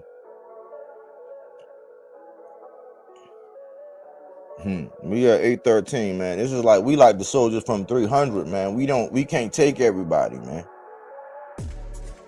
Remind me of a company I worked with when I was driving trucks, Landstar, man. When I went out and I said, hey, after I did my own thing, after I did the lease, and they screwed me at the end of the lease for the lease option, they screwed me on my money I was supposed to get back. I went ahead and went and got a truck, went and got a Volvo. I said, I'm gonna do this thing, man. I'm a true owner op. I own my truck. I run my truck. I applied for this place called Landstar. It's a white truck. When you see them big white trailers and they got the blue sign on the side and they say Landstar, I applied for them. Landstar got a rate of like 33%. They don't take everybody. They don't take everybody. Like, you can fill out an application all you want. You can be detailed and whatever, and some of it might be a luck of the draw, but they're gonna look at your driving history. They're gonna look at, a lot of things. Your experience. They're gonna ask you questions. You know what I'm saying? They're gonna scrutinize and look you over. And they're only going to take 33%.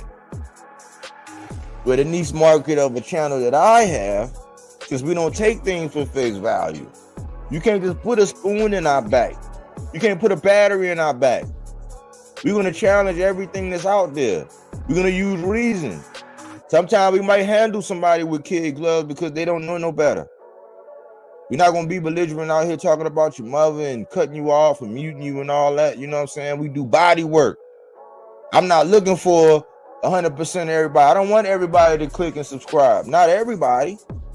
Just the people who think like me, who want an alternative to what everybody's saying, who want to be challenged in their mind, who don't want to just be a part of the in crowd.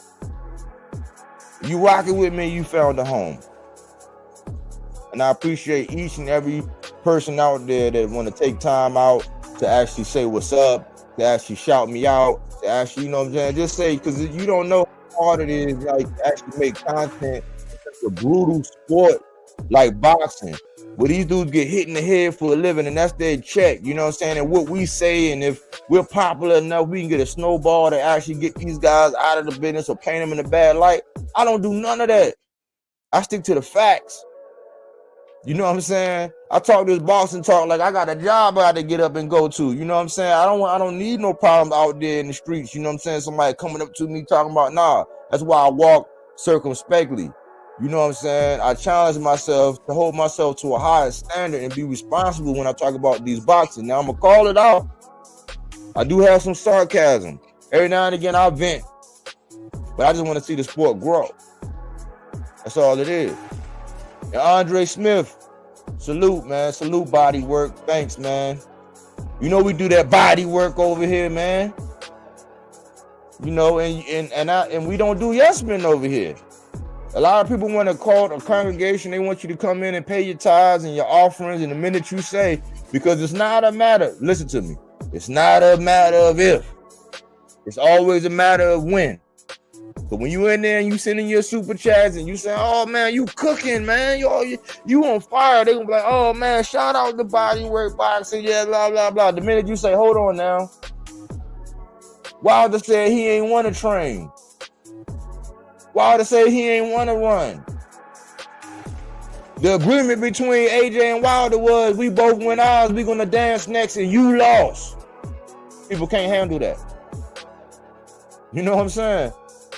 When you say, hold on, man, Teo ain't trolling, Teo telling the truth. People can't handle that.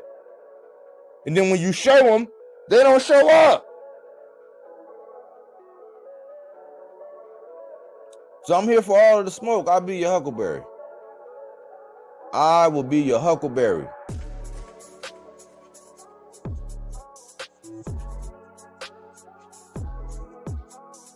Somebody let me know. I'm here.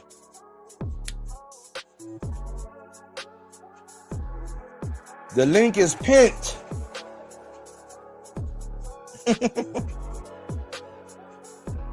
The link is pinned, my friend.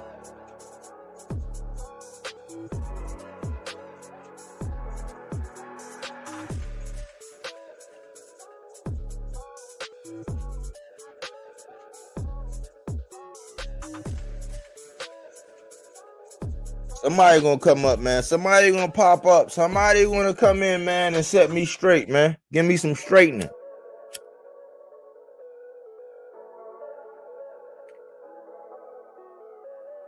I need that straightening in my life.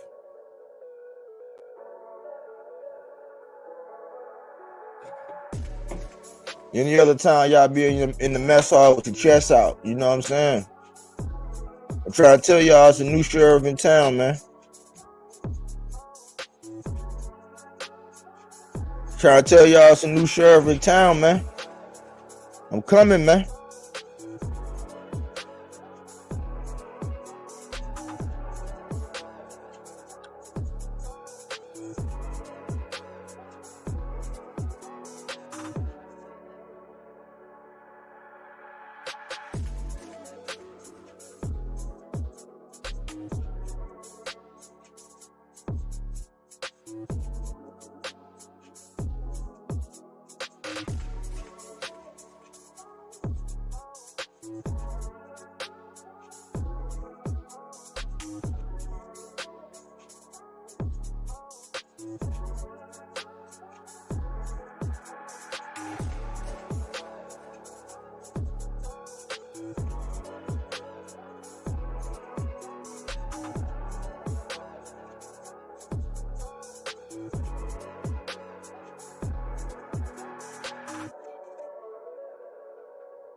I'm still here, y'all. Who's still rocking with me, man? Like, hey, if y'all don't like the topic at hand, Andre Smith, man. Andre Smith, man, you be saying some true shit. That's all it's about, man. Like, I think, man, going online, man, like, you going online, man, you should in our everyday life, you should be able to be a little bit looser than you are in your everyday life. But that don't mean you should be able to go overboard, man. And if we love the sport, I just think that I don't hear a lot of people talking responsibly. Everybody, even when you look at these interviews, people be thinking I be hating because I need them to do the interviews because I can't get the interviews right now. You know what I'm saying? I'm not part of the clique. I'm not part of the clan. So I'll be needing the interviews. It's just that when I hear interviews and somebody sit down and do an interview, I'll pull out something different than what everybody else. Everybody else is looking for that sensationalism or that, oh man, you said this like that, you know, because that's what the world is at. But it's not like that. And a lot of times, man, we it's double standards out here, man. And me, the way I see it is, if I don't ever lie, if I don't ever compromise my standing on nothing, I won't ever will. You know, that's why I got videos now. People be thinking I'm hating, man, and people be thinking, because there's a lot of people that always say, oh, I did this first, I said this first. It's like, no, you the loudest person saying it, but you definitely didn't say and do that first. And I have those videos, and I look back at my videos, and I listen sometimes, and I'm like, man, I'm proud of myself, because I didn't change. I didn't change. Like, it's some shit I was saying 2 years ago, 3 years ago. I ain't changed. Everybody can't say that, man. And it's hard because some of these things, man, it's not popular. It's not going to get you that extra like. It's not going to get you that extra sub. It ain't going to get you that super chat. Ain't nobody going to hit your cash app. But you saying what everybody else know. They just scared to say it, man. All my life I've been like that, man, where I'll be like, hold on, man. I'll be the first one to be like, hold on, man. Like, hold on, we got to this. You know, somebody always say, you know what? I was thinking the same thing. And then in my mind, I'm like, well, why you ain't say it? Why I'm always the bad guy? I'll be at the company in the meeting. They call everybody that we have our monthly meetings. I'll be the main one talking. I'll be like, you know, they be asking something and they'll say something and they be guiding stuff to me. Mike, what do you think? You know, what do you think, man? Mike, you know, and I say it, then it's a rebuttal for everything. And then it's like I'm the one taking all the punishment because I'm the only one willing to stand up and say what's really real. And everybody else sitting idle and silent. And I'm like, man, look, man, I'm not going to bat for y'all no more, man. Y'all don't even speak up. That's why I'm glad I was born during a certain time. I question everything, man. I question everything. You know, I try to be reasonable, responsible with the conversation. And this is a brutal sport, man. Like, these are modern day gladiators, man. You know, that's why if I see somebody take a loss, but they fighting their guts out, I'm there. I still stand by Earl Spence, man, even though he got his ass whooped. I'm still rocking the hoodie. I still rock the hoodie. I still rock the shirt. You know what I'm saying? Because it's more than him just taking a loss. It's what he gave the fight fans what they wanted. You know what I'm saying? So, you know, like culturally, man, I got Anyway, I got Matias, I got I like what's his name? De Los Santos. I like De Los Santos. I like Bam Rodriguez. I like, you know what I'm saying, what Robert Garcia doing, Virgil doing, Stan Giannis. You know what I'm saying? I'm not just stuck on the whole color thing. You know what I'm saying? I like my southpaws. You know, I like accurate punches. When you on that sweet science stuff and you know what you really doing, but you still giving an exciting fight and you demonstrating, you know, your skills. I like Ryan. And the fact that Ryan was able to bounce back from that taco shell that he was standing in, you know what I'm saying, that last fight. I like seeing the progression. I wish he would just fully commit to just being a boxer. He might be one of the most dangerous guys out there, man, if he just got dogmatic about his approach with his build, his stature, and what his natural abilities is. If he bow all the way in, Ryan Garcia would be one of the most dangerous fighters out there. But I appreciate the little guy who always had the disadvantages. I appreciate the little guy who ain't never had the height, the reach, the size advantage over nobody, and he's still been knocking people out. That's me, though. That's just me, though.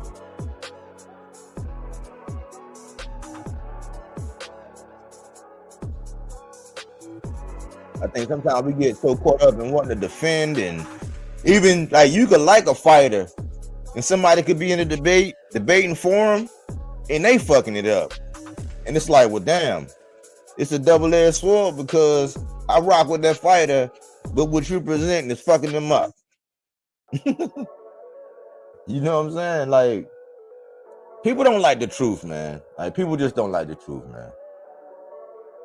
I remember on Liar, Liar, you know what I'm saying? When Jim Carrey got finished doing the horizontal limbo, and she's like, it was good for me. Was it good for you?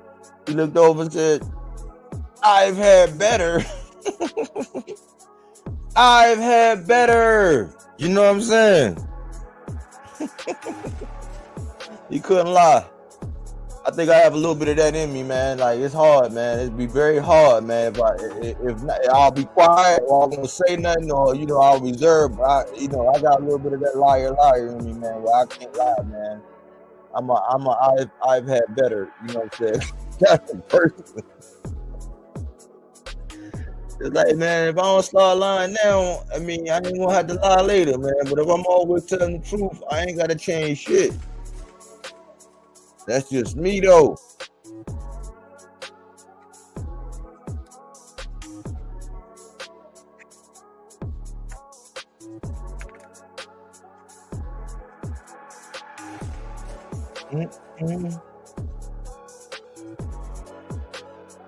What's on your mind out there in that boxing world? I'll let your boy.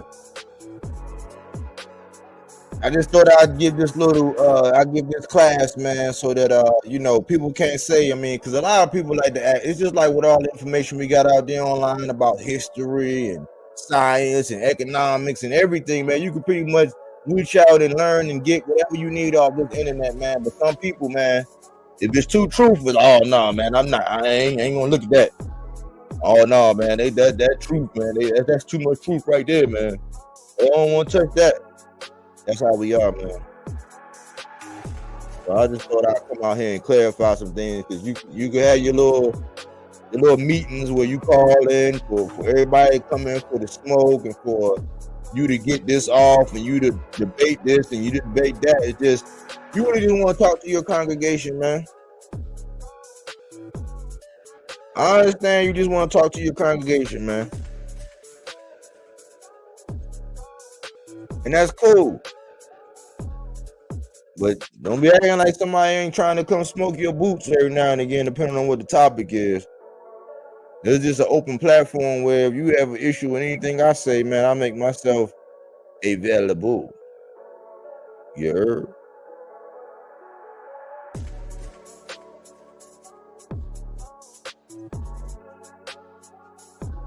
And I ain't gonna lie, man, the minute I started catering myself and my channel to, say and speak and deliver my stuff the way I want it delivered to me, my channel started going up, start doing numbers, man. Because I don't want everybody ain't gonna get down. Everybody don't like music the way I like it. Everybody not gonna be responsible about this talk. Everybody can't keep it 100. You know what I'm saying? That's a lot of channels where people are boxing monogamous. I'm not a boxing monogamous channel. I like a lot of different boxers.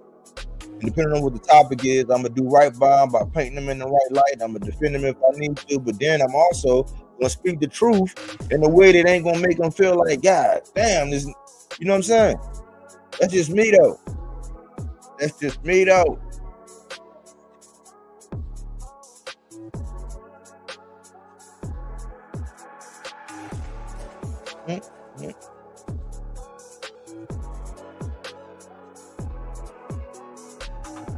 But I'm here, I'm present and accounted for, man. I need to put out a bat signal, man. Like,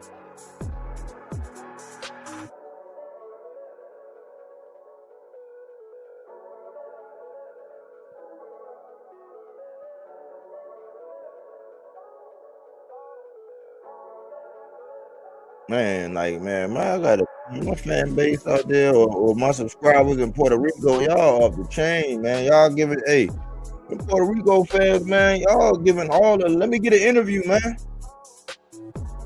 You know what I'm saying? One of these guys in my boxes to watch, tell them to holler at your boy. I'm not gonna get them sounding crazy on no sound bites. We gonna have a classic interview though.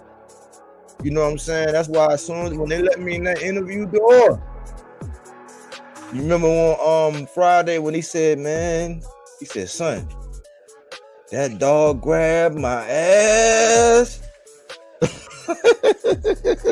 Wait till they let me get one. Wait till they let me get one. Wait till I get clearance and I'm no longer on the list. You know what I'm saying? Wait till I get one of these interviews and I show you how to do this, son. Wait. I'm coming. You know what I'm saying? We building brick by brick over here. I ain't gonna even lie to you. And it's my people, man, the ones who rock with me, man, that be saying stuff like my man Andre Smith said, man. That's all somebody wants sometimes, to let them know, like, if you off, you off. I'm the type, let me know I got a boogie in my nose. Let me know I got toilet paper on my shoe. You know what I'm saying? Let me know my shirt on backwards. Like, hey, B, you got your goggles twisted, B. Get your goggles right, son. I'm be like, dang, you know what I'm saying? Thanks, man. Thanks for pulling my coattail. But don't be no hoe cake. You can't take no criticism. I find it hard. You know, just like in boxing, man, you know, most of the people that can hit the hardest and deliver that shot, every now and again you get one where they can't take it. That's how a lot of these people out here online is, man. That's how a lot of these people, man, is out here online, man. Louis Savage from Old Block. Salute. You know what I'm saying? Thanks for rocking with your boy, man. We just trying to have some real boxing dialogue, man. But I'm finding, man, a lot of people, man, in life, man, a lot of people, they can say stuff, they can do stuff. They can dish that shit, but they can't take it, man. They can't take it, man. The minute somebody say something to ruffle their feathers, they just want to, they be like, oh my gosh.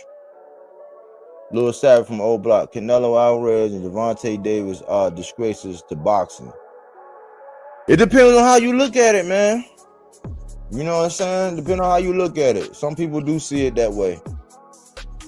I ain't gonna lie to you. Some people see it that way. It just depends on how you look at it, bro.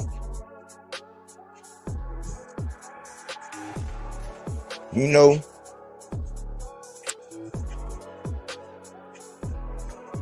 it's hard to tell people, man, when you, man, you could be selling,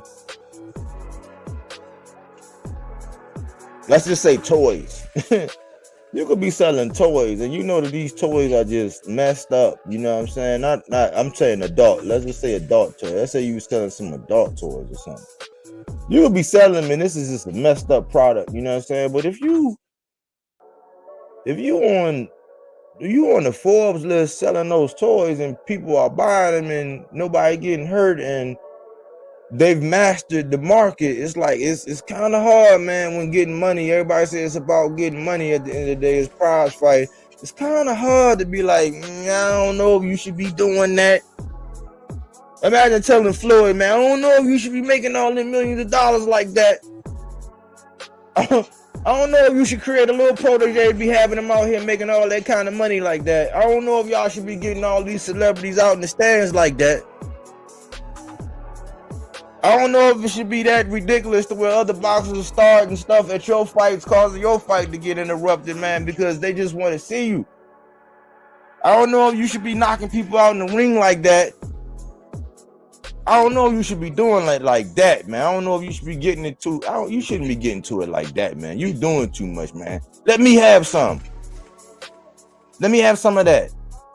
I don't think you should be doing it. Listen to me, man. I know you made damn near $1 billion, but let me tell you how to do this, son. They're gonna look at you like, they're gonna look at their man and be like, who is this guy?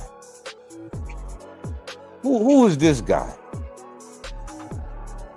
Somebody escort this gentleman, you know what I'm saying, to the escalator or the elevator. See you later. That's what they're gonna do.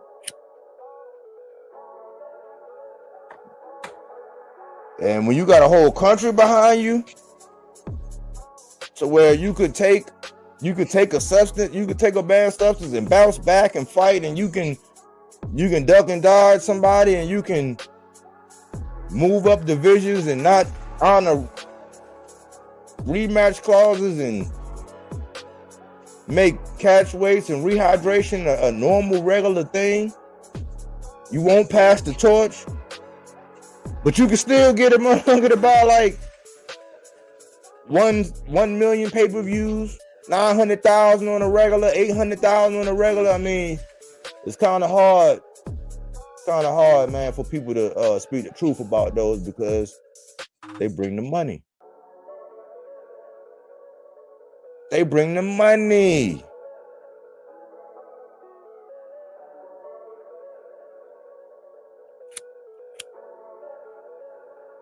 What you do in the ring is really going to dictate your pay. Those belts and those trinkets and things like that is going to dictate the leverage that you have and the skin that you have in the game.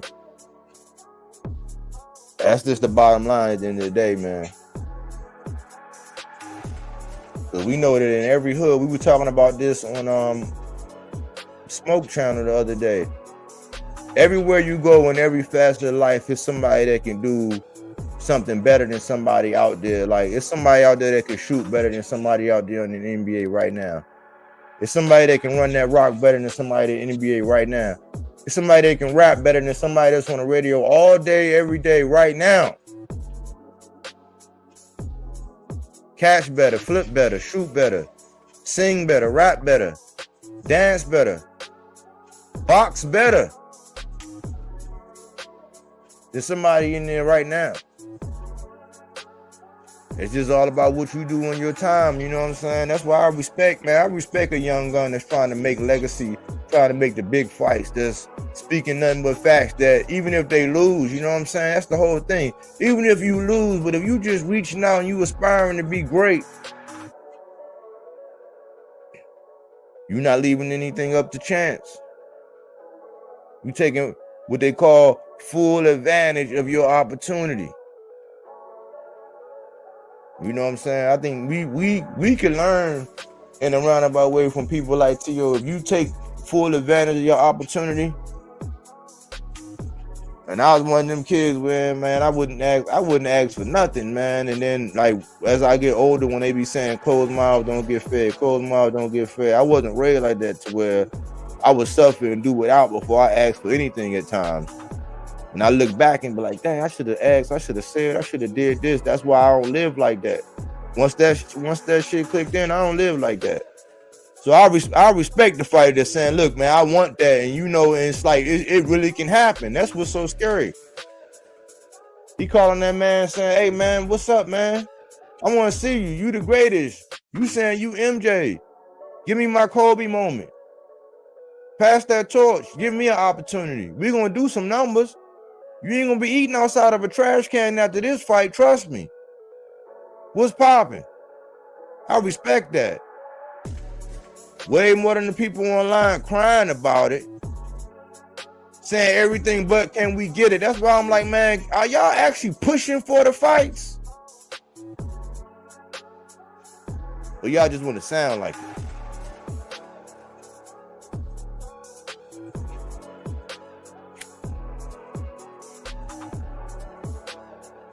I don't know, man. Reveal yourself.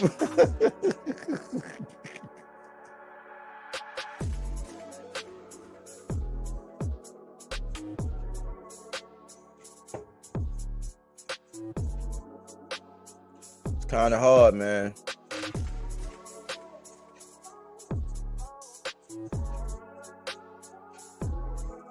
How many of y'all out there take the steps every now and again? You might not take the steps all the time, but how many of y'all take the steps, man?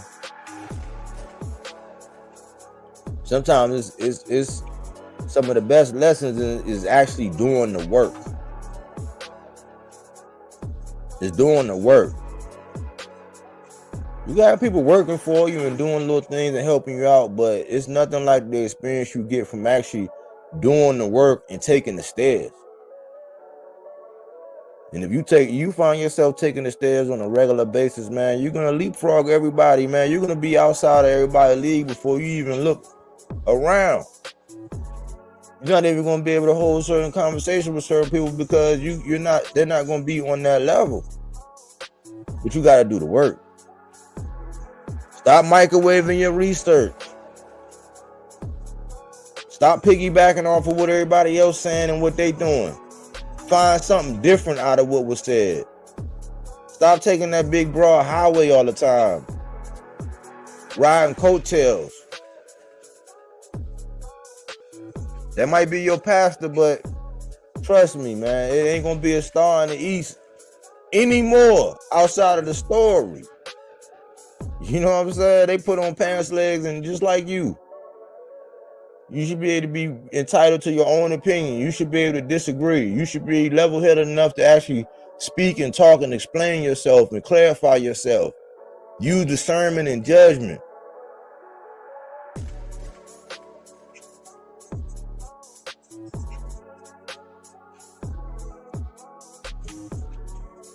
And that's real. But that's me though. That's just me though.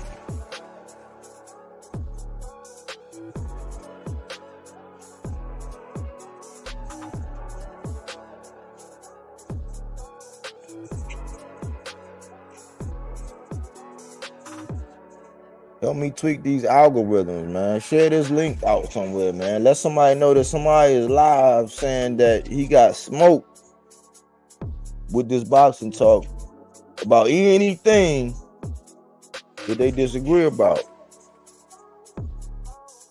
Or ideas, man. This can be a platform for anybody else who got, you know, a brilliant boxing mind, man, who not just on that bullshit, for real. If you on the up and up, you creative, you got some thought-provoking stuff, hey, you might take over. You know what I'm saying? Pull a TO and take over. One time for the one time. I'm gonna say free Coach Calvin, man. Free Coach Calvin, man. Like, free Coach Calvin, man. That's why a lot of people didn't really realize why in a lot of my videos I get mad, and I might, when I do have my little rants, it mainly be about this one camp that always be disrespecting Coach Calvin and them, man. I'm like, man, that man mean a lot to the Baltimore community, man. Like, I see the impact of what he's doing, man. And when you know about the past, you know the history, man. Like, he need all the good positive vibe he can get. But it's kind of cool, you know what I'm saying, to like throw shots at that camp because it's popular. People are actually paying to see that camp lose at this point. That's what they want. They made it to that level of success.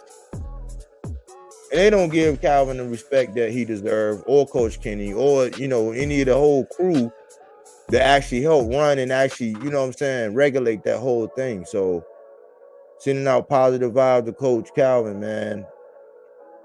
You know, I know he built to be able to endure and last in anything. He's very sharp. I call him the Jedi, man. You know what I'm saying? Real wisdom. You gotta sit and listen to him and know his energy and see what he all about, man. So I hope he get out so he can, you know what I'm saying, like, have that fresh air and be able to move around the way he accustomed to and be able to get back in the lab, you know what I'm saying, so we can see another big fight. So free Coach Calvin. And let's send some positive vibes out to Coach Calvin, the Rise and all them boys who hold it down, tanking all they clan. Like, hope all that stuff get behind them, man, so that they can get back out there to producing that product that they like to produce.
Thanks to all my new subs, man. Thanks to all my new subscribers, man. We taking off, man. I be looking at the analytics. Cause I'm a numbers driven guy. I ain't gonna lie. These people that be saying oh man, I don't. Like, yeah. Anything in life, man. The minute you start taking for granted the numbers, man.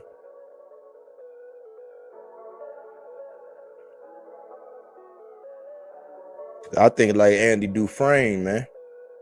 I be on my Andy Dufresne. You know what I'm saying? Shawshank Redemption, one of my favorite movies, man. You know what I'm saying? What up, Bubs? You feel like coming and cook, man? I'm just out here, man. Like, just, I'm available. Normally I ain't available, so I said, hey, let me get out here, man, and put a little bit of more fresh water out here, man. But salute to you, man. Thanks for showing up. Thanks for the encouragement and stuff like that, man. That makes somebody get in the lab and go extra hard. You know what I'm saying? Every time I get in the lab, man, that's what it be for, man. To open people's minds up about this boxing talk, man. To unlock people's brain, man. But yeah, you can hit the link if you want, man. It's out there.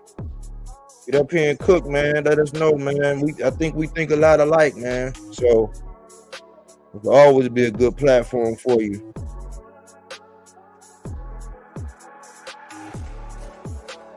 You want to get something off your chest and let me know what you think about the current state of boxing. You heard?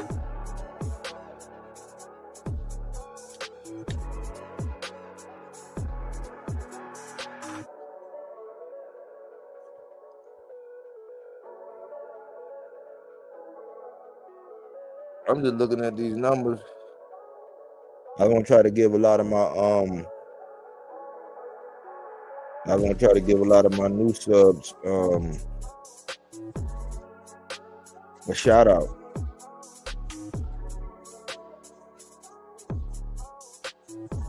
Cause on my channel, all subs matter, man. If you sub to me, I care about what you think, man. I mean, I'm not gonna agree or change my whole thing, but shit, you can learn a lot from a dummy. You know what I'm saying? Like, so I learn from everybody, man. Children, nature, slow people. Everybody I come across, I learn something.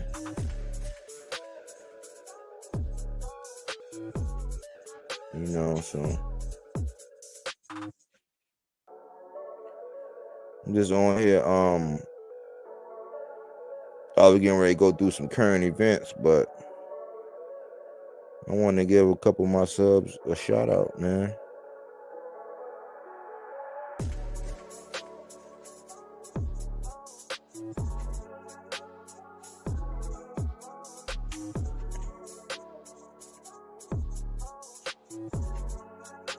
My subs, man. My subs. I like my subs.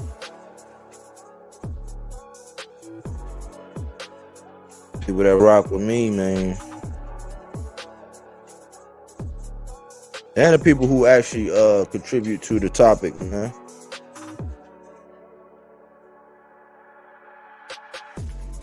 They say it's like 6 degrees of separation, man. Like, we got a lot of information that we be trying to keep it to ourselves.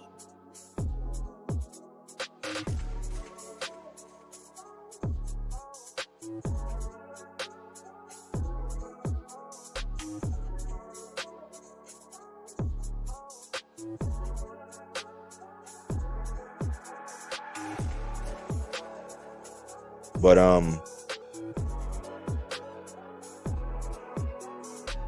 I was saying if I'm saying somebody was something saying that Canelo Alvarez don't have no intention on fighting David Benavidez, and I was like, dang, I mean, it was a lot of pressure for Canelo Alvarez to try to pass the torch, but I was asking for that same pressure for Bud to try to fight Boots, but it's a different era, man. Now we got fans arguing why, oh, they don't deserve that fight, or he shouldn't deserve that, or why would he deserve this? I'm like, man, what side are you on? You trying to get good fights, or did you miss your calling? There's a lot of defense attorneys out here, man. People be missing their calling, man. I'm like, man, are you trying to get the good fights, or did you miss your calling? You should be in somebody's courtroom, man, defending all this, man. We got people like, hold on, I'm gonna play this commercial. Man, so I could hold on. Play this commercial real quick.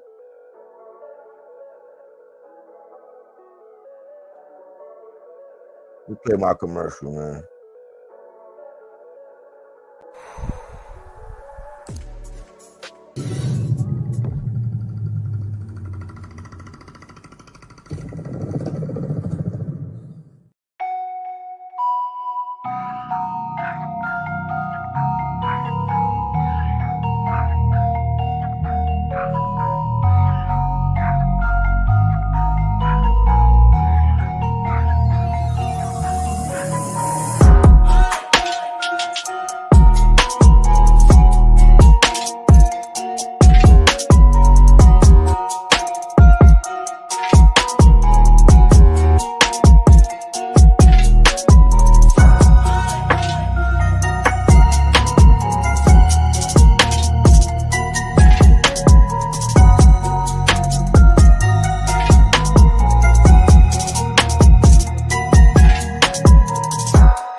Yeah, just had to take a little break. Had to utilize the latrine.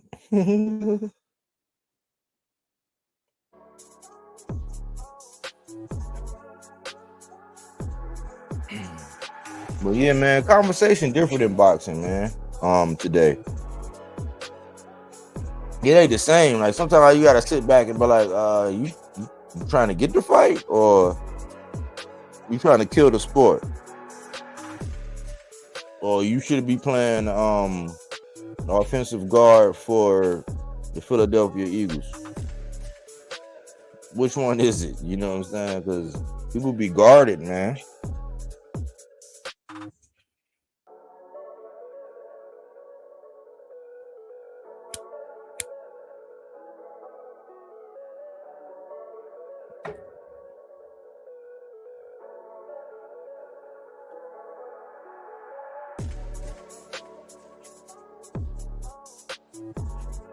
Bro, your background animation is dope. I like that, for real.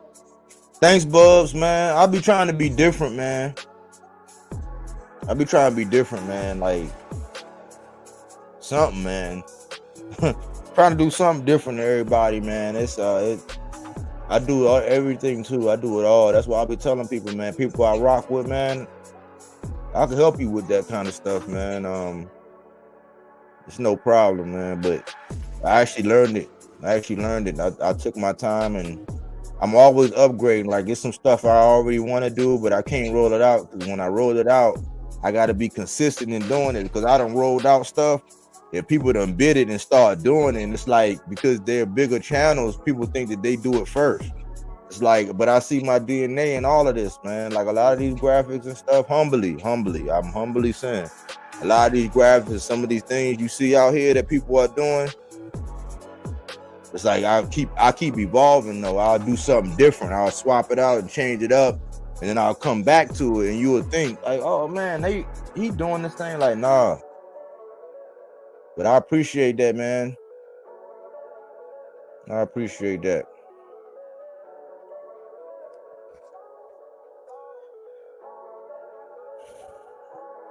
But let me see. I was getting ready to.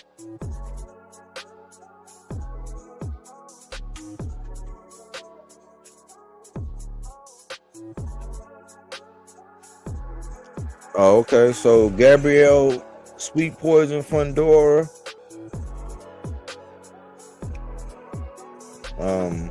TBV just put out some information that she got a deal with Golden Boy.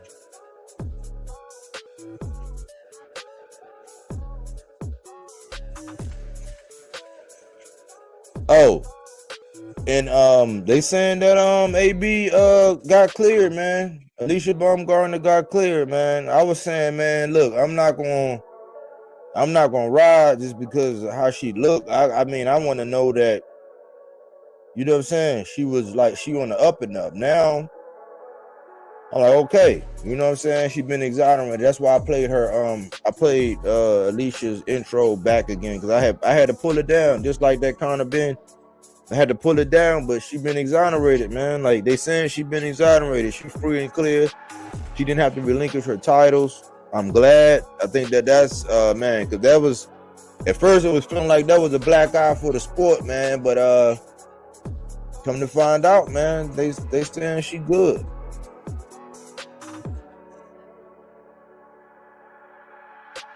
I seen Bill Haney. He came out. He still talking about Teo and all that. I'm like, when did you become a guard dog for Bud Crawford? Bud don't need no help. And I guess if you feel like y'all allies, you never got to fight. That's why this whole friend stuff in boxing, you can have friends,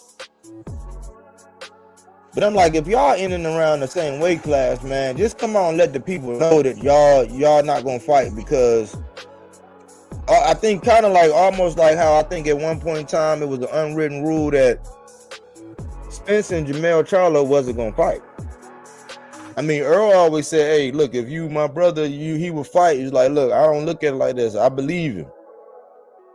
But only in situations like that, I was only against it because they got the same trainer. It's like, who you want to want? Because I don't think neither one of them fighters are the same without Derrick James in their corner. That's just me, though. That's just me, though. But it's friends in boxing stuff, man. We kind of got to get a handle on this friends in boxing stuff, man. Because I see some stuff with Shakur and Richardson. I'm like, see, y'all gonna let the game, y'all gonna let the sport of boxing just ruin y'all all together, man. Like, because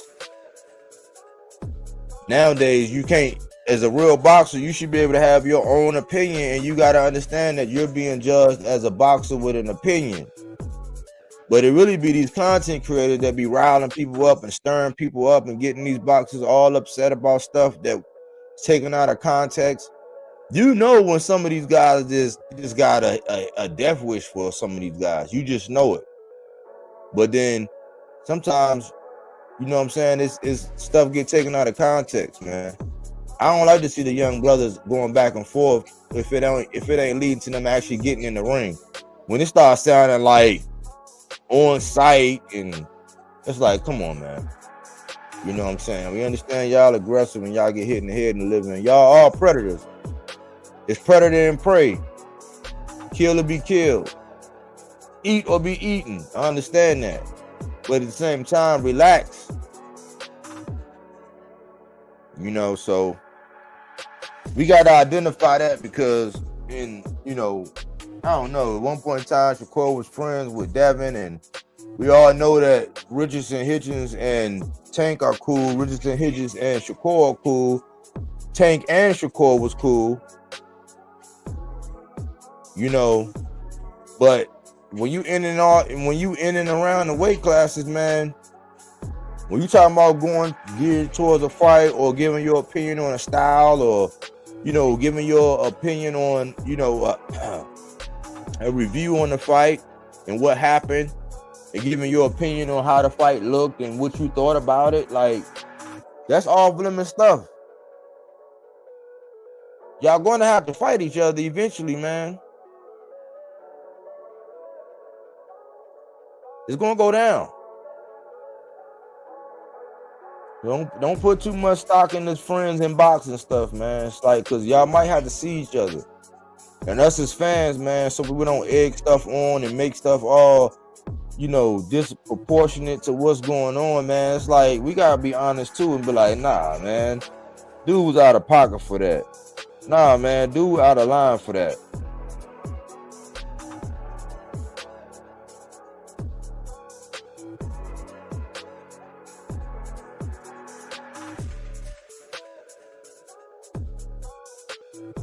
Shout out to Angel Lopez. Angel Lopez commented on one of the videos. He said, do a video on Sabril competition and Gary Antoine Russell.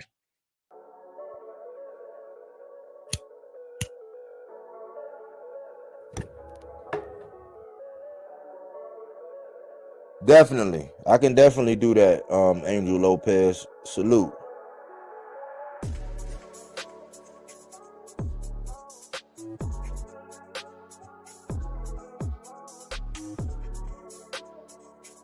But I like this fan base, man, from Puerto Rico, man. They be chiming in, man. They be going in too. They funny too, man. Like they be giving you their little tidbits.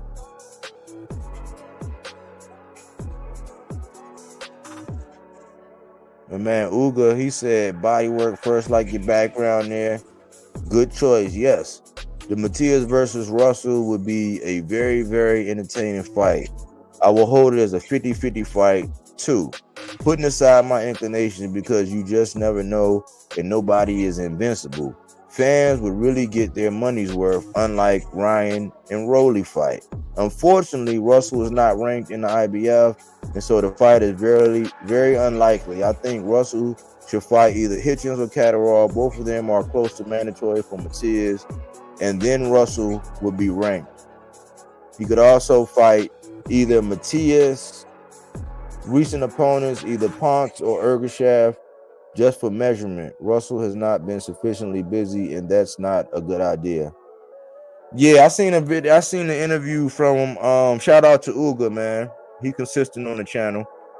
But I seen the video with Gary Antoine Russell. I think it's called The Boxing Source. He did an interview, and he basically Gary Antoine was saying, hey, look, in all honesty, his ideal fight would be a tune-up coming back to get his feet wet, but ultimately he planned on cleaning out the division.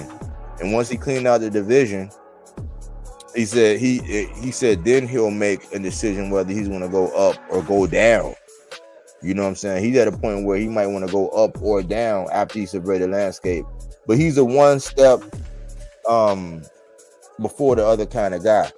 You know what I'm saying? He want to measure, analyze, take that step, and move methodically. It's always a method to their madness. And then I'm hearing that I didn't know that Giovanni Santiago and Sabril Matias were stablemates. You know what I'm saying? Somebody chimed in and told me that, and I'm like, oh, okay, cool. So small world. You know what I'm saying? Small world, because Gary Antoine Russell put them paws on Giovanni Santiago, but I seen Giovanni Santiago put them paws on Adrian Broner. You know. And shout out to Adrian Broner, man. I hope things going up and up, man. I don't talk about Adrian that much because I like to talk and promote his fights, but all the other stuff when people be putting him out there and stuff that he's doing and how, you know, his little things that he still got going on. I'd rather just, whenever he do something good, I'm gonna do a video on it. You know what I'm saying? Everything else I'm not gonna add to the savagery. You know. There's one guy, he commented, he said, I just want all the champions to stop running and step up and fight. Don't worry about taking an L. I'd rather lose with honor and on my shield than to chicken out. I couldn't agree more, man. I couldn't agree more, man.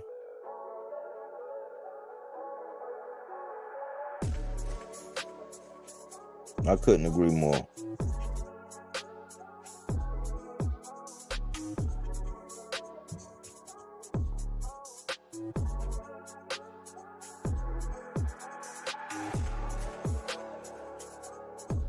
My man Ghost, he said Bill was supposed to go to a meeting in Arizona but didn't show up. After Coach Panda put him in contact, then Matias comes out and says chicken. And I seen an interview from Bill, man, trying to bring Tio. I'm like, why are you the guard dog for Bud now? And why are you trying to garner attention? You doing too much. You know you got Sandor Martin problems. Then I seen the Haney voice up there talking about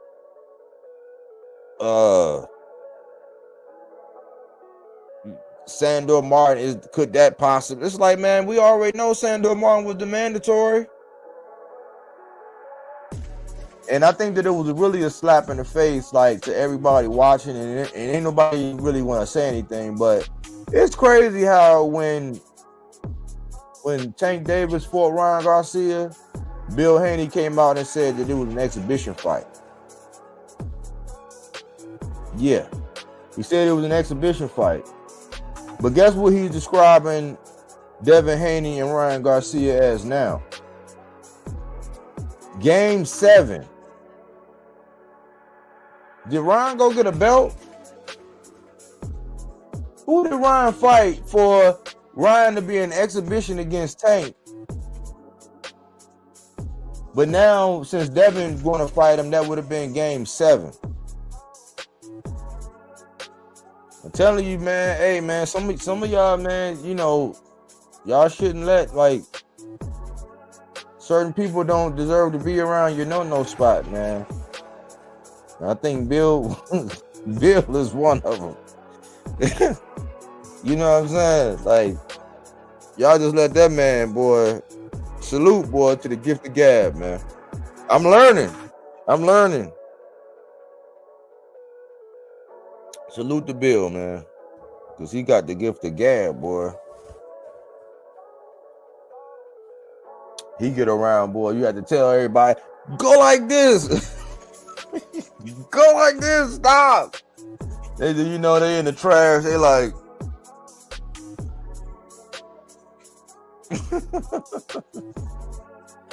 that man got the gift of gab, boy. He get to talking, man, then he'll just flip off into some old smooth stuff and then say some old pimp stuff, and then he'll magically cut out, then have to come back in and then listen, man, listen, you already know, man, listen, man, if it ain't about the Lord Devin, you know, listen, man. He got that thing down packed, man, but man, some of that stuff, boy. Woo-wee. I'm like Nell Carter, give me a break. Give me a break.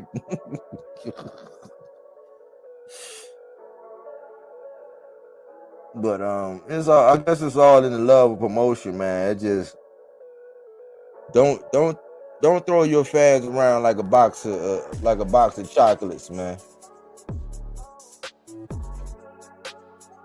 Cookie Monster, body work. What's going on, Cookie Monster? How you doing, sugar?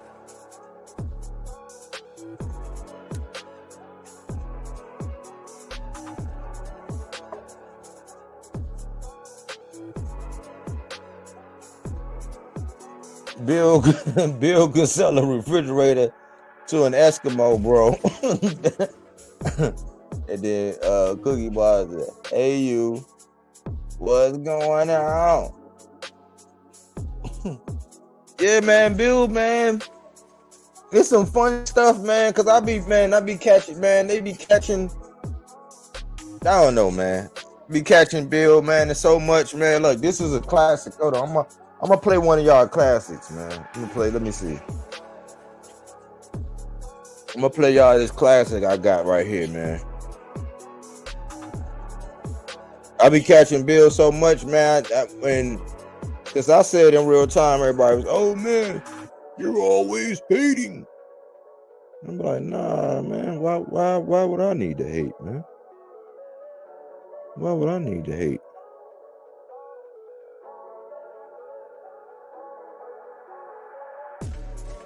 But they've been doing it for so long, man. It's ridiculous.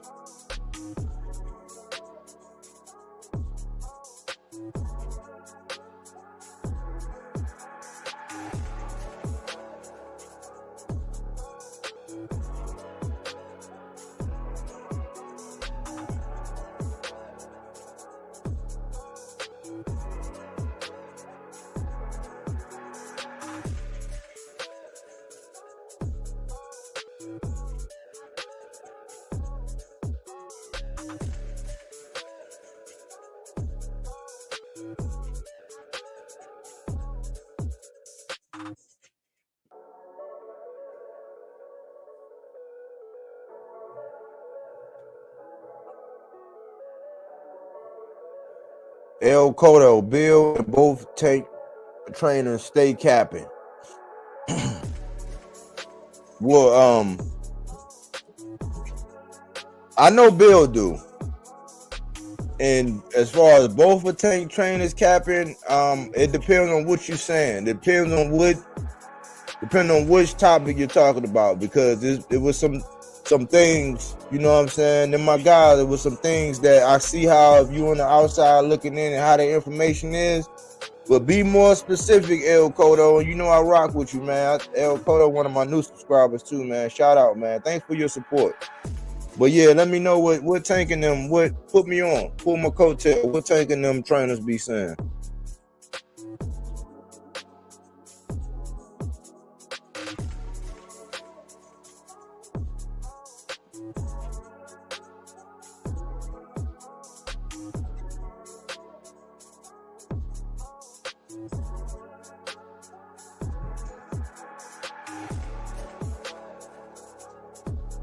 PR boxing, but that's what promoters do. You got to do that.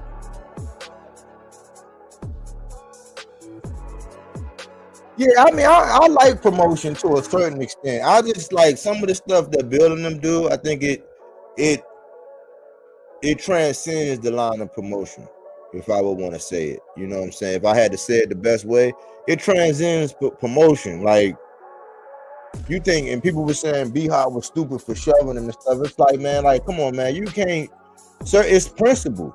Like, you can't question a man's manhood out online and act like you all and you ha like it's joke, like you Kevin Hart. Some people don't play that. Like, there's certain things you don't say and do. Like, you know what I'm saying? You can't question a man's manhood and then, you know, call him a cat burglar. It's like, in the grand scheme of things, who was Bill Haney compared to Bernard Hopkins?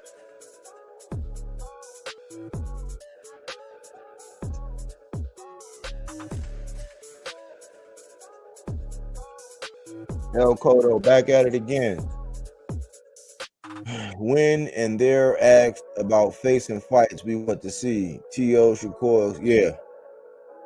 I knew that because I mean the coin flip thing. That's why I say it's like until you have absolute. I think it be them really wanting it. You know what I'm saying? They be speaking from their perspective, but I think that they kind of limited in what they can actually enforce, because Tank got to call the shots and he get advised by Al.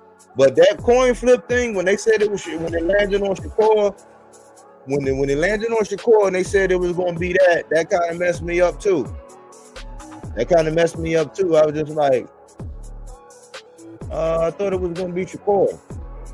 So, you know, I wouldn't bring it up as a point of contention with them, but that messed me up. That messed me up too.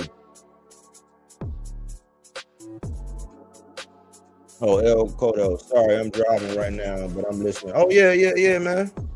It's all good, man. That's why I try to make some of the things to where you ain't gotta be watching, and you could be listening.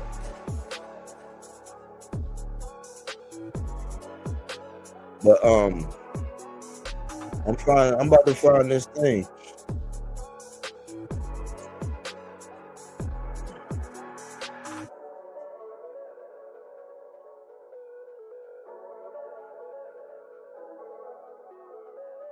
I'm about to find this Had to find this video, man, to let y'all know about Bill, man. Wild Bill, man.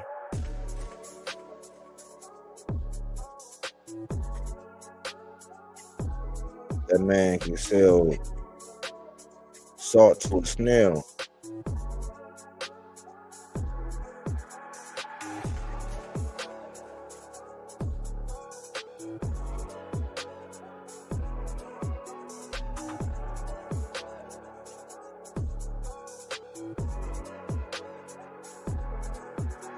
Here you go. This is my big cap convention. This is like one of the first ones I did in my big cap convention. So I'm just curious, is Tank Davis paying you niggas to protect this man? Now, let's talk about this Duck family tree. The reason why Adrian Broner is on the Duck family tree for Devin Haney is because Devin Haney was trying to fight Adrian Broner. That's a fact. Not a debate. That's a fact. Devin was trying to fight that man. Devin never said that Adrian Broner is a piece of shit. He never said that Adrian Broner, is a dirtbag. He's not ready, blah, blah, blah. Devin has always give that man his respect. But he was trying to fight that man. That's the fact. Devin Haney called out Adrian Broner to fight. Adrian Broner went a different direction. That's a fact. It's not a debate. It's not a question. That's a statement. That is factually proven. He called out Mikey Garcia. Mikey Garcia went a different direction. Mikey Garcia went a different direction. Previously on Bodywork Box. Problem, right? The Zone got Mikey over there for $7 million. No. Let me finish. They got him over there for $7 million. Why they ain't offer him the fight with Devin? He over there.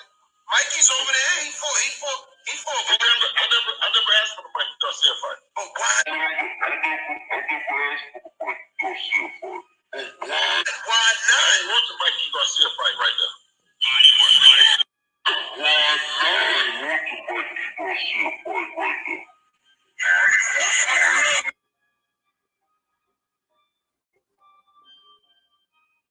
And so I'm telling you, boy, them boys can sell salt to a slug. You heard? Man, talking about, man, he ducked Adrian Broner ducked him, and Mikey Garcia ducked him, and then he get on the TBV and say, man, we never wanted the Mikey Garcia fight. We never asked for it.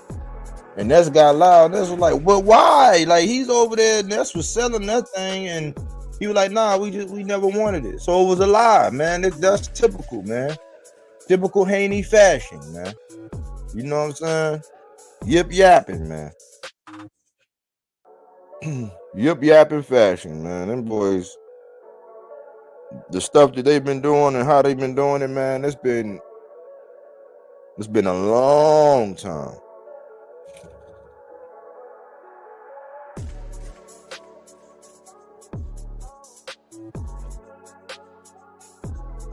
They saying Beterbiev or Better Beef, however you want to pronounce it, and Dmitry Bivol, June of 2024. What y'all think about that, man? Everybody keeps saying Beterbiev is going to destroy Bivol. I'm like, hold on, my friend, not so fast. I got Bivol. I got Bivol against Beterbiev.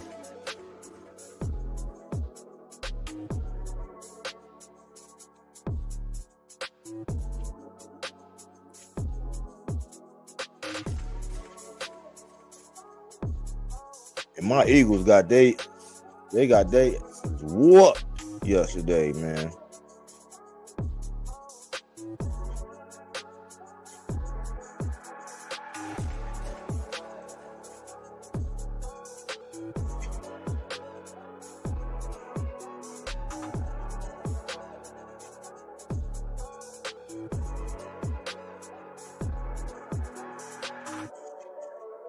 February 17th, Fury and Usyk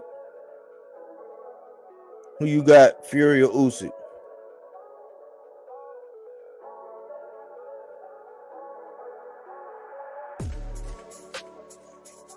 I think Fury he can't lose that fight. I think he gonna fight a different style. He gonna box. You know what I'm saying? He might have underestimated Ngannou. I think Ngannou won that fight, but Fury got that decision by the hair on his chinny chin, and I think that was job like a wake up call. I seen Dominic Ingle. He chimed in on Anthony Joshua, and I kind of agree with his sentiments. This Ngannou fight is a dangerous fight for him, but I still got AJ in that fight, man. AJ is it seemed like his confidence is building, and you know, I think he kind of got over the loss and getting upset, and sometimes it might take a while, but he's been active. He's been taking his time. I think Derrick James put some tools in his toolbox and, you know, showed him how to think. And now I think now that he don't have to think as much, and he can be more instinctual. Some of that training he did, some of that muscle memory he did is starting to pay big dividends, you know. So I like this last fight that he had.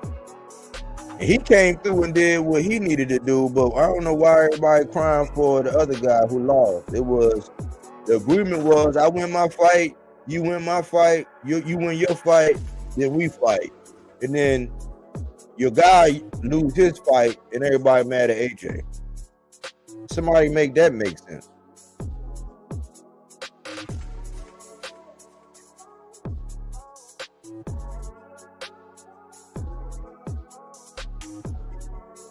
I think that Garcia and Rolly fight, it might be entertainment. I'm not sure what numbers it's going to do. I'm pretty sure it'll do some big numbers because people love Ryan for some reason. I don't know if it's the image or what, but Rolly going to sell that fight. Rolly going to come up with something in his little mannerisms and his tactics. He's going to sell that fight. He's going to push that envelope. He's going to push the needle and make that fight do some numbers. I'm not sure how big, but competition-wise, I don't know. And we still got to talk about Barroso, him and Barroso.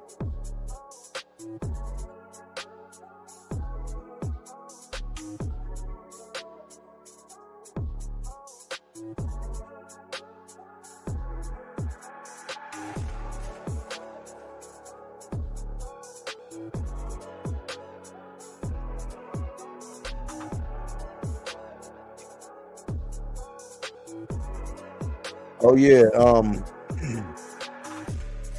Zhang and Joseph Parker is going to take place along with the AJ and Ngannou fight, and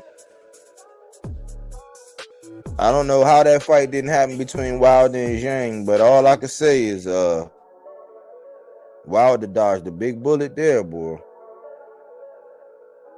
I'm talking about you might have dodged a missile, boy. You might be, man. Boy, you going there with Zhang thinking it's all fun and games. Zhang ain't playing.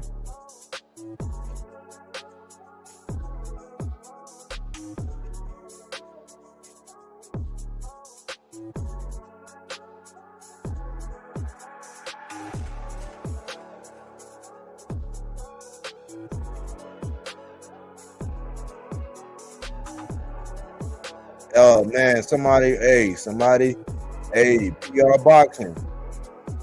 I'm not gonna say the name of this guy who be pushing these narratives, man, but this guy is saying the title is "Wow, Honor Barbosa now preferred over Devin Haney," and I already know what that's gonna make it, man. This guy, man. They already got 8.6 thousand people that saw this, man. Like, this is how it starts, man. They're gonna try to make it seem like Matias prefers Barbosa over Devin Haney, and that's gonna relieve the pressure off of Devin Haney, and there ain't gonna be no need. Just like when they went out over to Wendy's looking for some chicken McNuggets, trying to fight Matias, talking to the wrong people. And when they get the information for the right people, they don't go to the meeting and then they kind of proclaim that this man wanted too much money, man. It's the same pattern, man. They back at it again, man. And I don't blame them. I think that's why I think the Haney's need so much money, man, because they got to pay so many people paying all these narratives, man. This is ridiculous.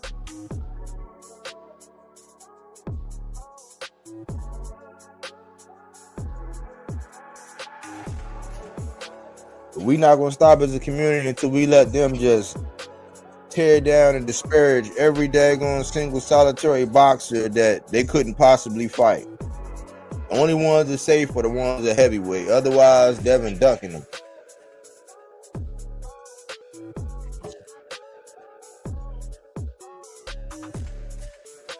I heard AJ ain't want no smoke from Devin, man. Devin was like, I'll pull up, and AJ was like, man, I don't want no smoke, man. I don't want that smoke.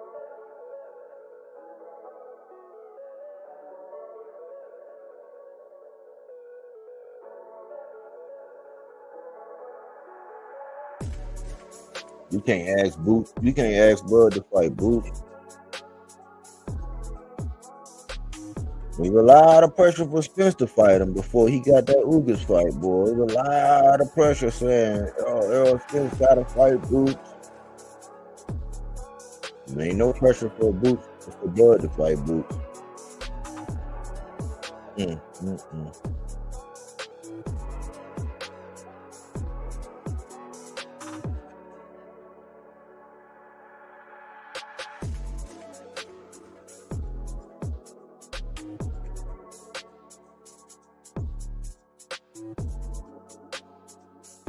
But I just thought I might get some answers, y'all, man. I mean, I know that this is not a topic that nobody really running to just run and jump on this grenade. You know what I'm saying? But the proof is in the pudding. I think I've made a good enough claim as to the fact that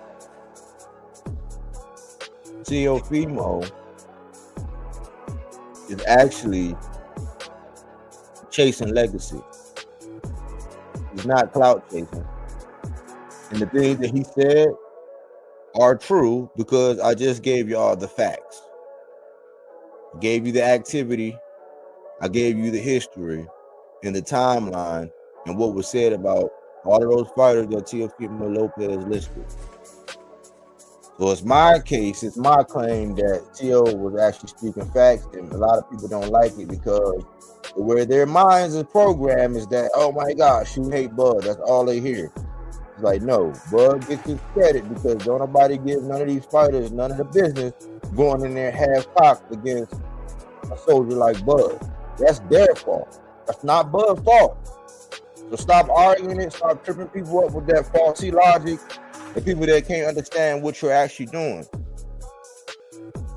So when somebody's out here addressing exactly the heart of what your angst is and why you're crying and while you're sitting around circle jerking with all these other dudes that just want to pull on this jock strap and let them know everything's going to be all right and lay on your stomach and feed them grapes, and some of us is like, nah, man, Tio actually telling the truth. And it's not too far-fetched for him to go up another division at 47. If it's okay for Devin to go up to 47 and try to pick on a Barrios or inactive Keith Thurman, or either under somebody he got the advantages over or way more active than, if that's okay, why can't Tio go? Tio's going for the top. You trying to fight the top dog at 140 in Matias and the top dog at 147 in Bud.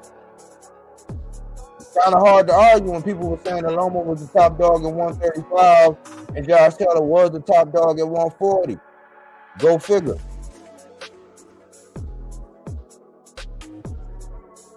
We don't like those facts, though. I know.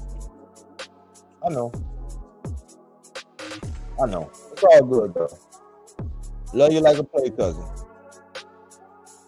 But anyways, man, thanks for tuning in here with Bodywork Boxing, where we don't take things for face value. We do that body work. He didn't want to box. He wanted to actually prove that he could punch with you. He was like, what the fuck is this nigga, right? Oh, okay, you want to go to sleep. You tired. Welcome to Body